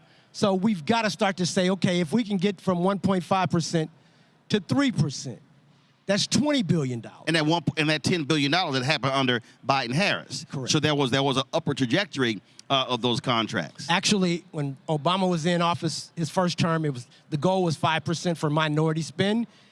He surpassed that and did 7%. His second term. Hold on, that was minority spend. That was minority What was spend. the black spend? I'm going to get there. See, I don't care about the M. Yeah. I care about the B. But until I'm the same way, and that's why I'm going to make this real clear to your audience. His second term, the goal was 7%. He surpassed that and did 9%. Now you got Joe Biden running for office, and he said, hey, I'm going to increase the spend from 11% to 15%. And I said exactly what you said. Hey, Joe, that's great, but that's not what I'm interested in. I think he made that. I think he said that when we were in Tulsa. In Tulsa, Oklahoma. And so I put a tweet out. And I got a phone call from one of the black folks in the White House who was mad as hell. And I said, why are you calling me? Yeah. And I brought up black-owned media, federal government. I brought up several things. And, well, man, but I said, no. I said, I need you to understand here. I am not talking about more contracts for minorities and women, because the W is actually white women. I said, I'm talking about black people. You were in Tulsa. That was black people. That was black people. And they backed off. I said, but I want y'all to be real clear who I'm talking about. You and I both. And what we heard is that under Biden, first year was 1.5%. Second year was 1.51. Third year, 1.55. And before he left, it was at 1.61. So there was some movement under the previous administration, but it takes intentionality. Right. It takes transparency, and most importantly, it takes accountability. And here's the problem we have right now. They're not tracking numbers. They won't track so you don't even know if it goes up or if it goes down. What we have heard is that this current administration wants to move it back to the 5% total minority spend across all sectors. Total minority spend? Total minority As spend. opposed to? 11 to 15%. So they want to go from 11 to 15% minority spend down to 5. That's where it was when Obama was in office at first, and that's where they said that they'd love to see it stay there. So for all you punk-ass FBA, B1 folks who are running your mouth like that, I ran to this ignorant-ass Omega on Sunday. I was at a golf tournament. And he came up to me and he said, "Man, he said he had all. He said, I'm a brother. I'm an Omega. I'm one of the black men who voted for Trump. I never saw anything in my life change on the Democrats." I said, "Why not give him a shot?" And I just started lighting his ass up. I started laying out this issue.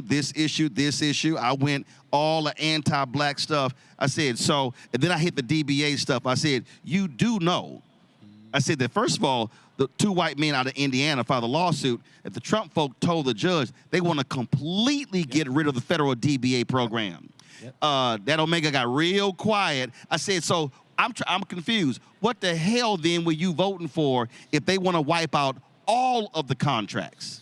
I think many people just are following trends. And if somebody says something that's slick or someone that says something a little bit controversial. Yeah, he's like, well, wait, this stuff I need to know. I said, if your ass watched the show every day, you would know what the hell I'm talking about. Exactly. And I think you got, I hate to say it, you got young people talking to young people and that not experienced many of the challenges.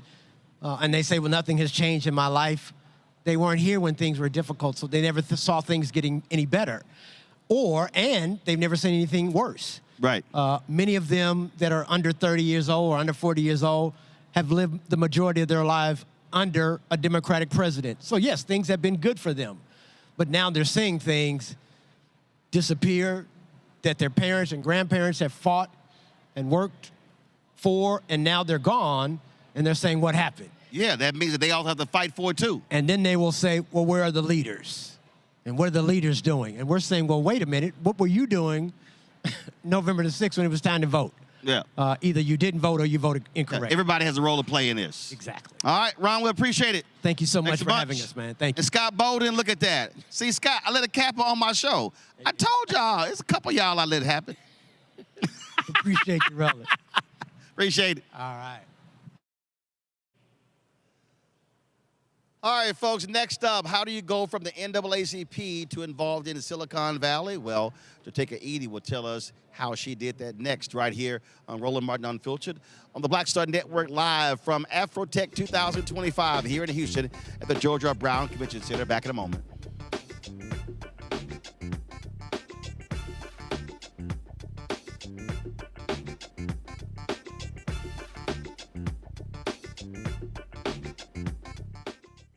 If in this country right now, you have people get up in the morning and the only thing they can think about is how many people they can hurt, and they got the power, that's the time for mourning. For better or worse, what makes America special, it's that legal system that's supposed to protect minorities from the tyranny of the majority. We are at a point of a moral emergency. We must raise a voice of outrage. We must raise a voice of compassion. And we must raise a voice of unity. We are not in a crisis of party versus party. We are in a crisis of civilization, a human rights crisis, and a crisis of democracy itself. And guess what? You've been chosen to make sure that those that would destroy, those that would hate, don't have the final say, and they don't ultimately win. Hi, everybody. I'm Kim Coles. Hey, I'm Donnie Simpson. Yo, it's your man Dion Cole from Blackish, and you watch Roland Martin Unfiltered.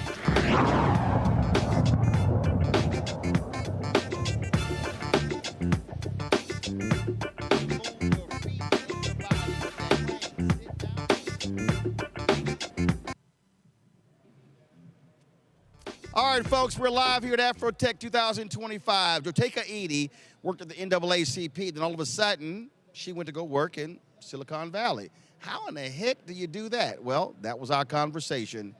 Here it is. All right, y'all, so I had to go ahead and break my shades out because my next guest, Sheila Hollywood, Jotica Edy, of course. So that's why, let me go ahead and break the shades out, you know, because whenever she come around, it's glitz and glam and all that good stuff. What's happening? How you doing? You know, go Gamecocks. Girl, don't start. So y'all need to understand, so we have a text message thread. And since my Texas A&M Aggies have been in the SEC, the school we have owned the most during football season are the South Carolina Gamecocks. So Jotica, Anton Gunn, Bakari Sellers. Who else is in that text thread? Christina Q. Christina Q is another brother who's in that thread. Oh my God, she says he's an alpha. Oh my God, what's his name? Oh, you talking about Mike? So they all Gamecocks, and so they've only beaten us twice in like 13 years. But L is a L. Like L is a L, but they've taken way more L's, and they talk a whole lot of trash in this thread.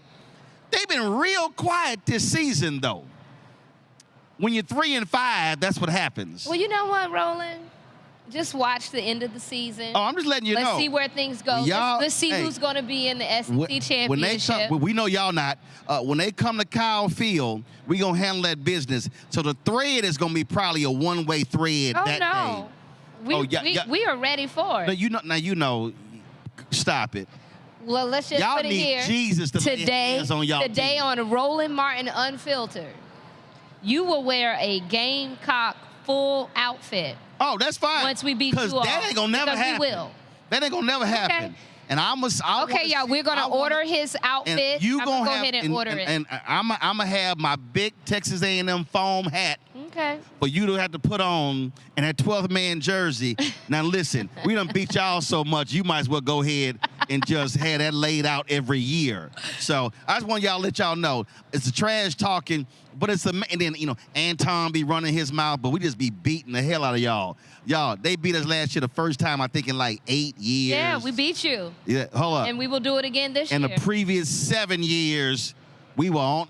You know what people mostly remember? Didn't we go to y'all stadium People and drop remember the last game. Did we drop and like 60 what happened last year? Did we drop year? like 60 or 70 on y'all at y'all stadium? You took an L. Did we, like in y'all home stadium, we put like took an L. 70 on y'all. You took an L last year. They are 2 and 11. Took an L last year. Well, let me double check it. They are 2 and 11 since we joined the SEC. But you took an L last year. 2 and that's one of the 2. But we know what's going to happen this year. We'll see. Are y'all ranked this year? No. We will be. Are y'all ranked? We will be. Matter of fact, we number 3 in the country. Y'all got 3 wins. Let's talk Afrotech. You the one who wanted to start. I mean, all the L's y'all been taking, and I send them a text every week going, womp, womp, womp, womp. Roland just mad he didn't go to the University of South Carolina. That's what I can guarantee you, I did not want to go to high school twice. We have the #1 international business school in the country. Oh, y'all got something that's ranked? Yeah, we do. Okay.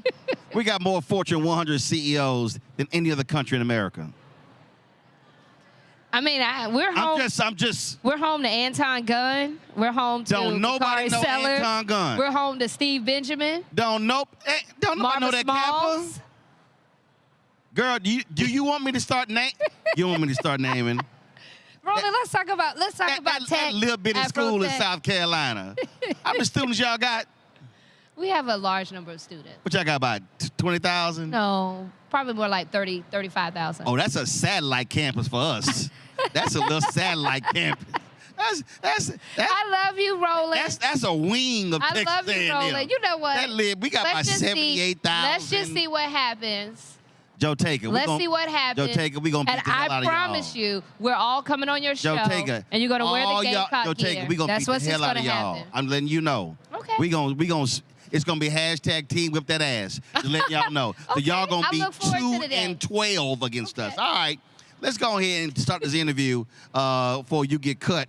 Let's talk tech and activism. So you worked for the NAACP for a long time, and then you made a switch. Why? Ooh, that's a good question. So I know it's good. I asked it. Of course, my friend. So you know what's interesting is that at the time when I left the NAACP, this was 2013, 2014. Just lower the microphone a little bit. There you go. 2013, 2014. And I was very hesitant. And it was a time when Mitch Kapor, Frida Kapor, and Ben had left the NAACP and went into Silicon Valley. Been jealous. And they called me and they said, look, we think you should come into tech. We have companies that market to black and brown communities, have no black employees. They're in a highly regulated or about to be highly regulated industry, which was financial technology. And I was like, whoa, whoa, whoa.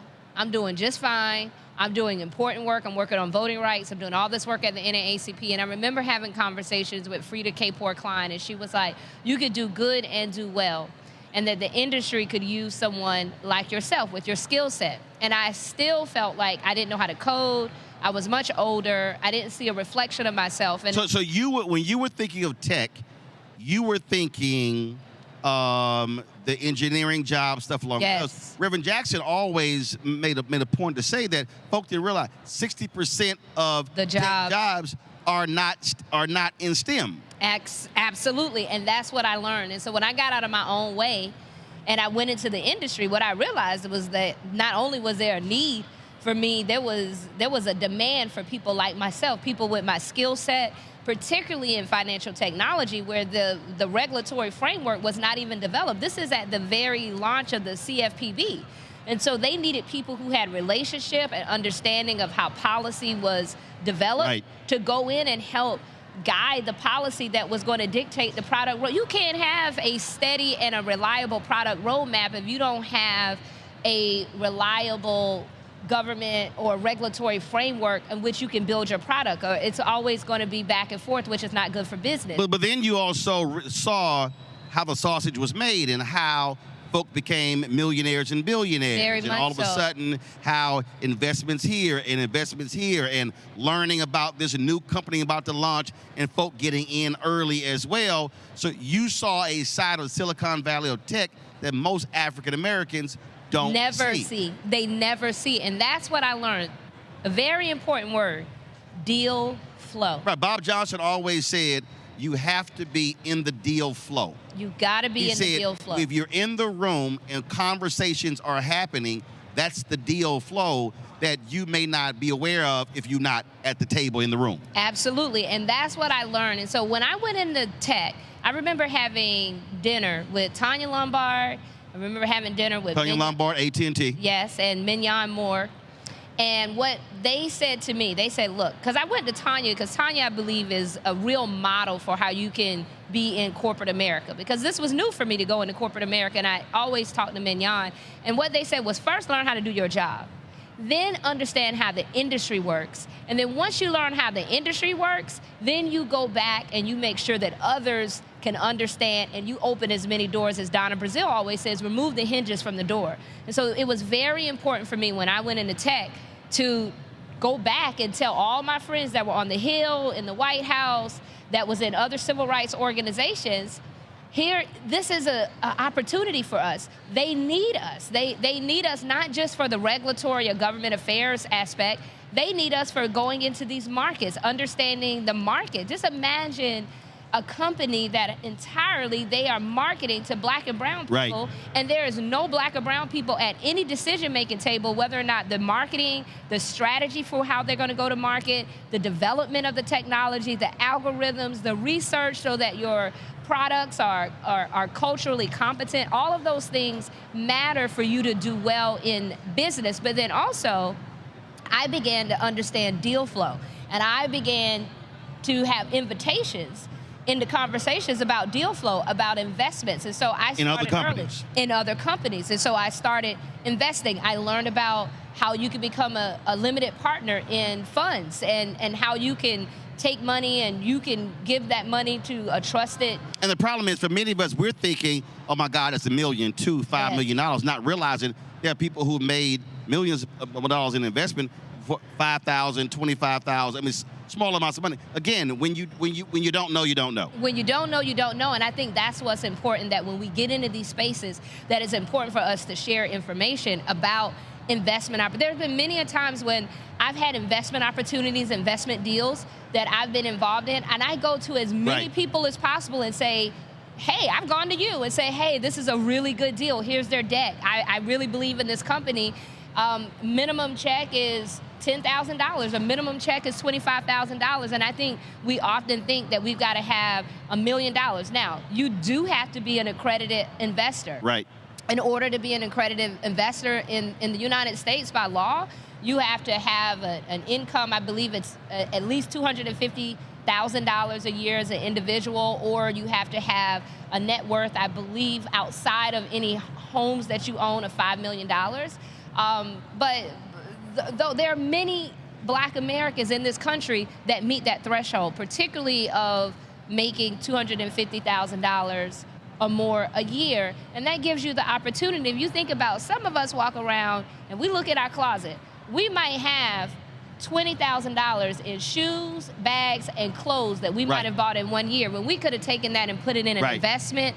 And not only when we invest in companies that otherwise don't get the capital, we are doing multiples. Like, one, it's an opportunity for us. Second, what it also does, it puts capital and a flow of capital, particularly to founders who have just as much agency, just as much talent, but often are, you know, overlooked and underfunded and just need the opportunity and the capital backing. Last question I want to ask you, and by being in those rooms, when you talk about deal flow, also understanding there's hiring going on, meaning that marketing agency, that ad agency, that audiovisual firm, that PR firm. So we're talking millions upon billions of contracts that we're also not being aware of. So when someone like you is there, you can say, hey, did you consider this firm, this firm, this firm?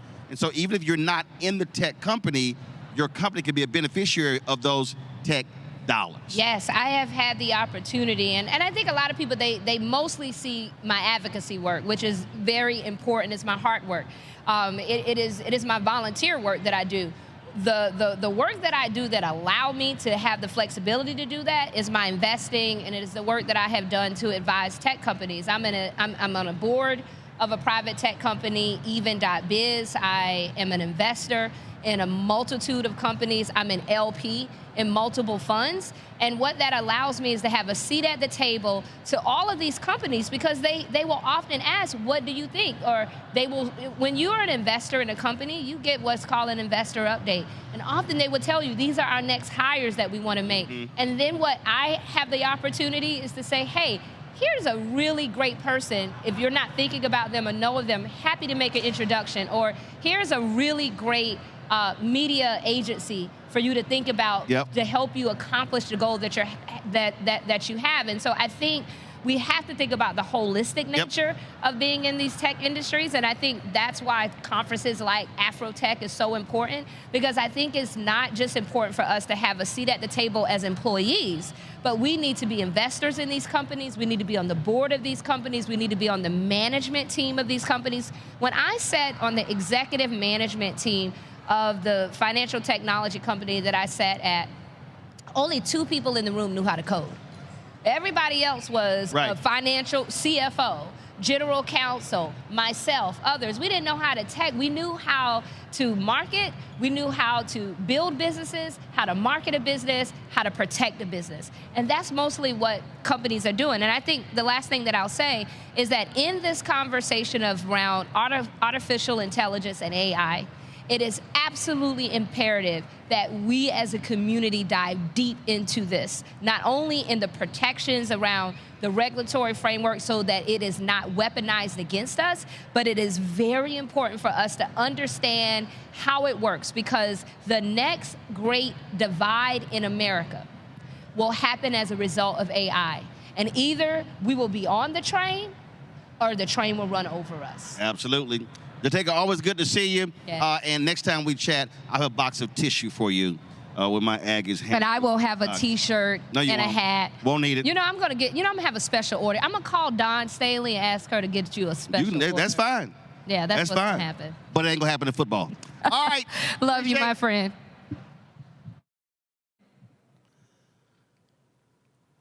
All right, y'all, before I go to break, earlier today, there was a sister. I was going back to the hotel to pick up something, and she saw me. She sprinted across the street. She said her grandmother watches me every day, and later, she FaceTimed my grandmother, and I had a chance to talk with her. And so check this out. Miss Nord, your granddaughter, first of all, the lens was dirty, so she's gonna be sending you a very fuzzy, foggy video, so I had to clean that thing off. Granny, you see how you doing me? So I didn't, my niece is right there, they'll tell you that ain't no different. So I had to sit here and, you know, go ahead and get it straight so you can have a clean video. So I appreciate you watching the show. Every night, she said, he be telling the real news. And she's right. She absolutely right. She absolutely right. So that's how, yeah, you gotta start watching. Yeah. We only that every night, 5 days a week. Donate to you for 7 years. Yeah. So just saying. Should have known. All right. So and we doing a show live over there. Granny, tune in. So you can watch the show live. Yeah. Since you ain't never watched the show. She be telling me you gotta watch because he be doing the real news. Yes. Unfiltered. Yes, listen to your grandmama. All right, Granny. I did this for you. I ran across the street because I saw him. When she trying to say she almost got hit, run across the street. All right, you take care, keep watching. Her name was Jovi, so good to meet you. When we come back, we'll talk about technology and health. We'll also hear from some students from Tennessee State University who are here at Afrotech 2025. You're watching Roland Martin Unfiltered on the Black Star Network.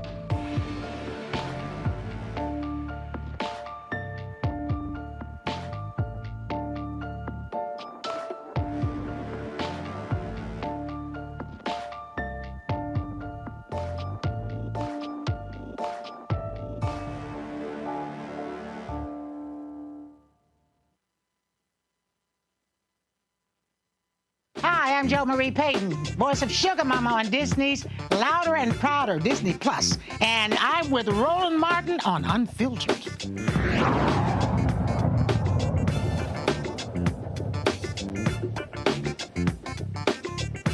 To the center, we're here at Afrotech 2025. Lots of great conversations going on in so many different areas, and the reality is when we talk about technology, it impacts every facet of our life. We can talk about automotive, we can talk about finance, we can talk about, I don't care what the subject is, health is also a part of that. And so joining us right now are three folks who work with NAACP in this particular area. And so glad to have y'all here. First and foremost, give us a sense of, first of all, where you're from. Dr. Tony Price, where you from? Good old Atlanta, Georgia. Atlanta, Georgia. Tanisha Sullivan? Boston, Massachusetts. All right, then. Chris Purnell, Dr. Chris Purnell? Born and raised East Orange, New Jersey. All right, then. And so what is this NAACP effort called Ace Your Health? So Ace Your Health is an opportunity to put partnership and collaboration directly in the core of health and health equity. So NAACP is partnered with Sanofi, and it's our opportunity to gather community insights through traditional surveys, focus groups, to understand community assets and how they impact public policy, and to see how emerging technologies, when done through a gender and racially inclusive lens, can really begin to solve disparities and center health equity in a just and inclusive way. All right, so explain that. Joe Madison used to always say, you got to put it where the ghost can get it. So explain that in a way where the everyday person can understand what you just said. What an everyday person can take away from what I just said. That was the very right? Listen, corporate. Listen, what an everyday person can take away from what I said is you have an opinion about what influences and shapes your health in your community. We're gathering and collecting those opinions. You also can identify and name the things that are working and the things that are not working. Those are those assets. And we all interface and interact with technology, whether it's that phone, whether when you go to the doctor office and they collect your vitals. We want to make sure through this partnership that all of those things are done in a way that Black and brown communities are not continually disproportionately impacted, but are made whole and better. Today, is it called Sanofi? Yes. All right, first of all, what is that? Sanofi is a global biopharmaceutical company. We're based in Paris, obviously have a significant presence here in the U.S. And for us, this partnership means helping to ensure that innovative science actually reaches all people. All too often, we know that science is helping to transform people's lives, extending life in many instances. But also, all too often, there are communities around the world who don't have access. And so this partnership is about helping to ensure that all people have So what is the access. partnership doing? Is it collecting data? Yeah. And if it's collecting data, then how many folks are you trying to reach? Give me a sense of that. Great question. So the data piece is just a piece of it. Certainly, we're collecting insights. We have a report that will be coming out at the end of this year, probably one of the largest of its kind, over 22,000 respondents here in the U.S. We look forward to releasing the insights from that report. But the other piece of it, one of the reasons why we're really excited about being here at Afrotech, is around technology and the intersection of technology and health, specifically how AI and machine learning can help improve health outcomes, can help close health disparities, and really empower people. That's what Dr. Chris was getting to. All too often when it comes to our health, our healthcare, it's the control, the power is put in someone else's hands. This is really about helping to ensure that everyday people have access to the information we need to take control of our own healthcare. But how does that happen, Doc? So okay, fine. So they're partnering with the NAACP. Okay, so somebody out there, okay, they've, so what is happening with, again, how many people are you trying to reach? How long? What's the total number? And then once that report is then done, what's next? Right, awesome question. So we have reached over 22,000 people in this national survey that we've done. 22,000 people in the national survey? Yes, sir. Do you want to reach more, or is that where you're capping it at? So we are having continuous conversations. We are going coast to coast, having conversations with these different people in the communities where they live, learn, work, and play to understand what is important to them, right? Right. When we think about health assets, we think about what is making people healthier in their communities. We think about health disparities. What are some things that can be done in other communities to keep people from being disenfranchised where they live, right? All right, so once you gather all the, first of all, again, what number are you trying to reach? That's it. The survey. And over how long? So the survey is closed. The survey is closed, but the conversation is still going, Gotcha. right? So with the survey, you have that. Okay, now, what then happens with that data? And then what is the next piece to impact the folks who you talk to? So what's next? So as Tanisha was sharing, we're going to take that information and form a comprehensive report. The report will allow Americans to see how did people who live in certain geographic regions answer what is important to their health, whether it was a question around access to healthy and affordable food, whether it was a question around access to green spaces so you could walk, or healthcare facilities. They'll be able to read what the findings and the insights from those findings, and they'll be able to see that data mapped out, right? They'll be able to go to a website, put in a different zip code and say, where I live here in Houston, this is how people are experiencing or understanding the conditions on the ground that are impacting their health. But it goes further, right? We're not only going to have this national report, but we're going to say, how do you tie those assets to solutions, whether it's policy at the local level, policy at the state and federal level, whether it's convening and understanding the assets, the players, the structures, the institutions that matter to your health and well-being. People are going to have their literacy improved, increased, and their advocacy strengthened. So who's doing that?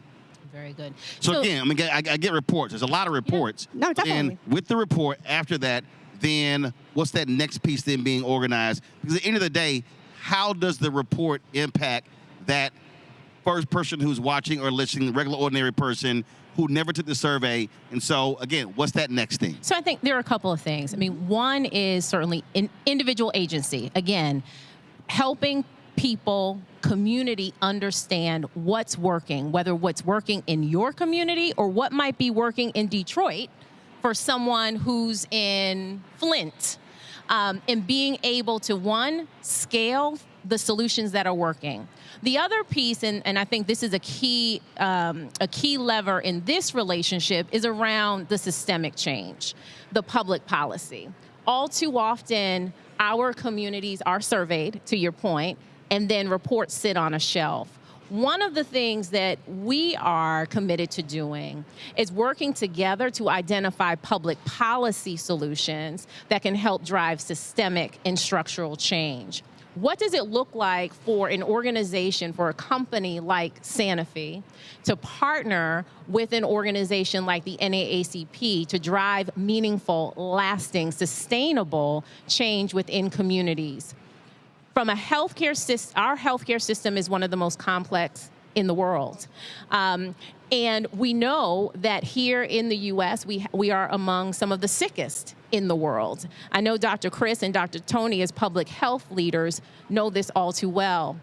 So the question for us with these insights is, how can we use them to inform and drive public policy change, to inform and drive organizational change, and to inform and drive the solutions that are really making a difference? So how are you, so from a company standpoint, we know in terms of media buying and communicating. So as relates to Sanofi, when it comes to Black-owned media, what does that spend annually? How are you beyond the report? How are you communicating with African American community? What's that spend? Who are the folks you are partnering with on the Black-owned media side? So I can't speak to the exact numbers, Roland, but what I can say is one of the insights that I know I'm particularly interested in seeing is getting a better understanding of how folks are actually receiving their information about health and healthcare.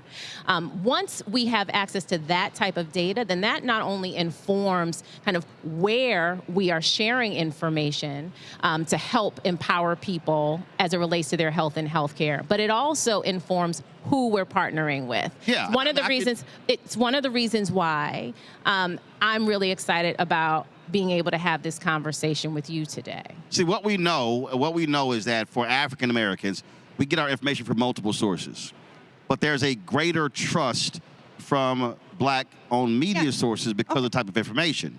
And one of the things that we've experienced, especially specifically in the pharmaceutical area, that the spend in that area is almost virtually non-existent. And we're talking about we can run the companies down, whether it's J&J, we could talk about Gilead, we could talk about numerous pharmaceutical companies. And so when I'm watching ABC, NBC, CBS, I'm seeing the ads, I'm seeing all these different things, and so that's also, I think, a part of this beyond the survey piece, also where dollars are being spent.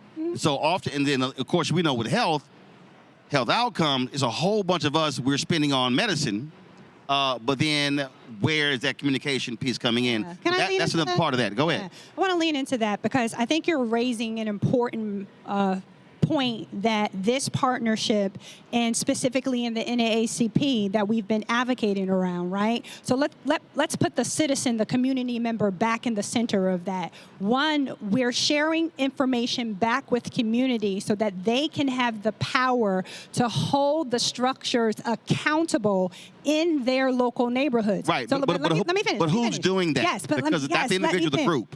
Let me finish that. That's where NAACP local branches are working with national offices. That's where we're working with other community partners. That's where we're sitting at tables with municipalities, sitting at tables with state legislators, sitting at tables with congresspersons. We are deep in that mix, right? This is not just random information, and we see that right now. There is the public erasure of public health data, right? So we have been very integral to ensure that data relating to Black lives, Black and brown lives, historically marginalized groups, stays in those communities, and communities have access and can understand it. So we're creating a health literacy toolkit. What does all of this mean? What does it mean for me? Right. What does it mean for us collectively? And then we're taking that message to all media, inclusive of Black media. NAACP has deep relationships across media, right? I myself have spoken to a host of media about the opportunities that the Center for Health Equity is doing.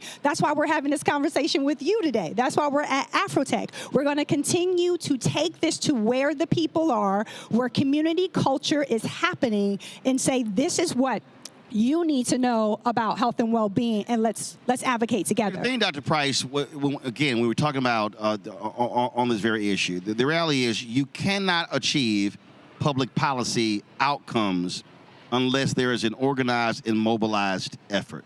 And so having data is one thing, but doing something with it is another. Right. So one thing that I think we can all agree on is that it's really important to do science with community and not to community. So when we think about this Assure Health National Report, one thing that we are doing, and Dr. Chris alluded to this, is we are putting the information back into the hands of the people. When you think about what Tanisha said about whether we're in LA, we're in Detroit, we're in Atlanta, we're in Houston, wherever it is that we are going to make sure that the people have access to the information so they can go to their policymakers, their stakeholders, their shareholders to get this information, to have a voice to make change in their local communities. So when is this report going to be ready? The report will be published as of early 2026. We will have all of the data and the insights ready to share with the communities that participated, first and foremost, right? Because you never survey people and not take information back to them. And then two, to critical stakeholders, whether that's stakeholders in Black community, whether that's stakeholders who are in policy and elected spaces, whether that's stakeholders in industry, right? And so we have a very well thought out plan and strategy how to ensure that we don't widen gaps. And there are huge gaps around data. And that's why we're here today. We believe that Afrotech in and of itself is an engine. Right? It is a vehicle by which to access doers in this space, in the health and technology space, to help us shuttle out information and think about how we use this information more effectively. But then how do we build? How do we share power? How do we co-design? How do we collaborate? And how do we partner in a way that at the end of the day is going to save lives? Look, I'm a public health physician. I can quote the stats for you. Black people live sicker and die sooner than many other people in this nation. And the only way that we're ever going to solve that is when Black people are at the center of owning the operations, owning the structures, owning the process to create the policy. And this is what this partnership is exemplifying. You put the NAACP, a historic cultural, civic institution with a powerful global healthcare company that said that people are priority, and change happens. All right. Well, we'll look forward to the report. Thank you very much. Folks, we'll be right back. Roland Martin Unfiltered right here in the Black Star Network, live from Afrotech here in Houston. Back in a moment.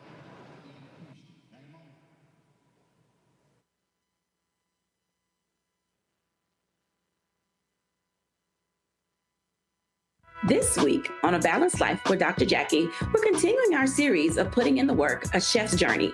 Are you an aspiring chef? Someone who already has a business, trying to figure out what your next steps will be, who to talk to, and how to get there? Well, on this week's show, our great guests and wonderful chefs will talk to you about what it means to discover your purpose, your why of being in the kitchen, and then knowing how to put a business together. The menu controls everything. The menu determines everything. But the business plan is where you have to go back to. When you get into the business, at the end of the day, you know, social media and TV, all of that stuff is cool, but you still have to run a business. You still have to be in relationship with people. That's all next on A Balanced Life with Dr. Jackie here on Black Star Network. Hey, what's up, y'all? I'm Devon Franklin. It is always a pleasure to be in the house. You are watching Roland Martin Unfiltered. Stay right here.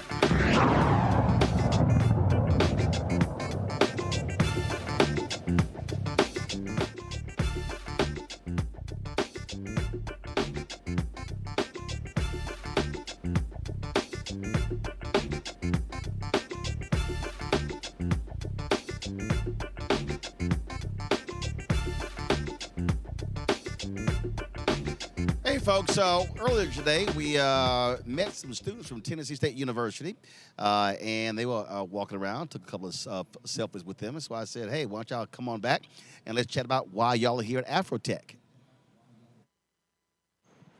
All right, folks, all sorts of folks here at Afrotech 2025 here in Houston, including a group from Tennessee State University. That's the other TSU. Look, y'all in Houston. Yeah. Y'all in Houston. So in Houston, TSU is Texas Southern University. We'll let y'all know. Let y'all know. So first of all, what are y'all doing? First of all, give me your name. What are y'all doing here? What's your group? My name is Alancia Weeks, and our group is called Innovator Entrepreneurship Bootcamp. And what we do is I incubate specifically. We help tech developers validate their business model, base it off of evidence. So when they go out into the economy, they can say, well, this is what it's going to do and not what it could do. And it's also giving them a chance to de-risk because, it's not a lot of money for product development and to skip the valley of death. All right, so all of y'all got different products? I have my What you got? And they're a team. Yeah. Well, what you got? Talking to the microphone. Just talk, baby. Okay, I'm Janai Nichols from Tennessee State. I'm working on a dental device for preventative care and rebuilding enamel. Okay, dental device. That does what? It's for preventative care and it rebuilds enamel. Rebuilds enamel. Yes. Okay, and so what? So what is it, like a guard or something? What is it? Okay. It's a toothbrush. It's a toothbrush. It's not on the market yet, though. Got it. And how long you been working on that? Since August. Okay. All right. Perfect. And my name is Joel Carrasquillo, current senior at Tennessee State University. I'm also joined by my teammates, Cameron and Maria. And we're working on basically like helping identify, solar panels that need to be rebuilt and refixed and market on the market. Gotcha. And how's that been going? Going well, honestly. We've been at it for about a month, and to see the results that have come, it's actually been pretty amazing.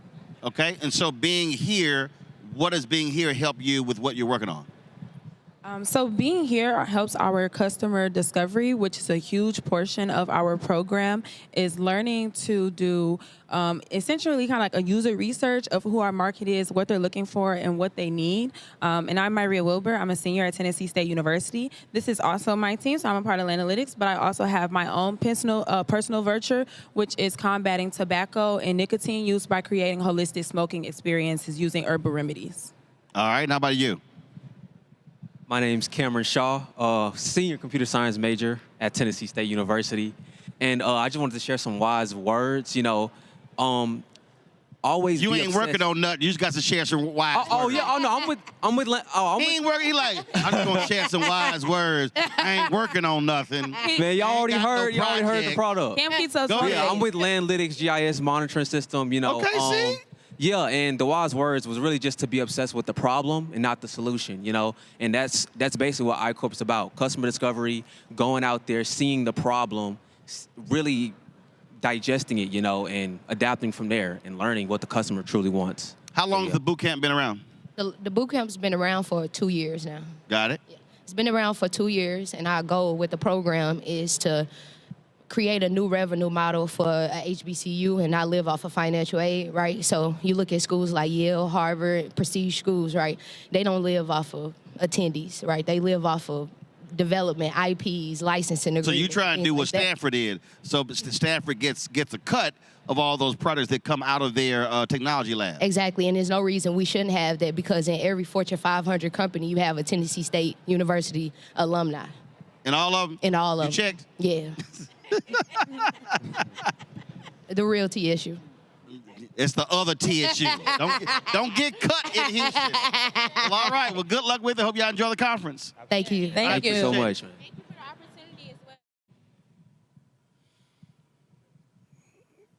All right, folks, great conversations here at Afrotech in Houston. So we're going to be broadcasting here live tomorrow. We're going to be live streaming several events from the main stage, so you don't want to miss that. And then, of course, we're talking to more folks here as well. And so that's it for us today. Folks, don't forget if you want to support the work that we do, join our Bring the Funk fan club. If you want to give via Cash App, use the Stripe QR code. You see it right here in the bottom left-hand corner. PayPal is R Martin Unfiltered. Venmo is RM Unfiltered. Zelle, Roland at RolandSMartin.com, Roland at RolandMartinUnfiltered.com.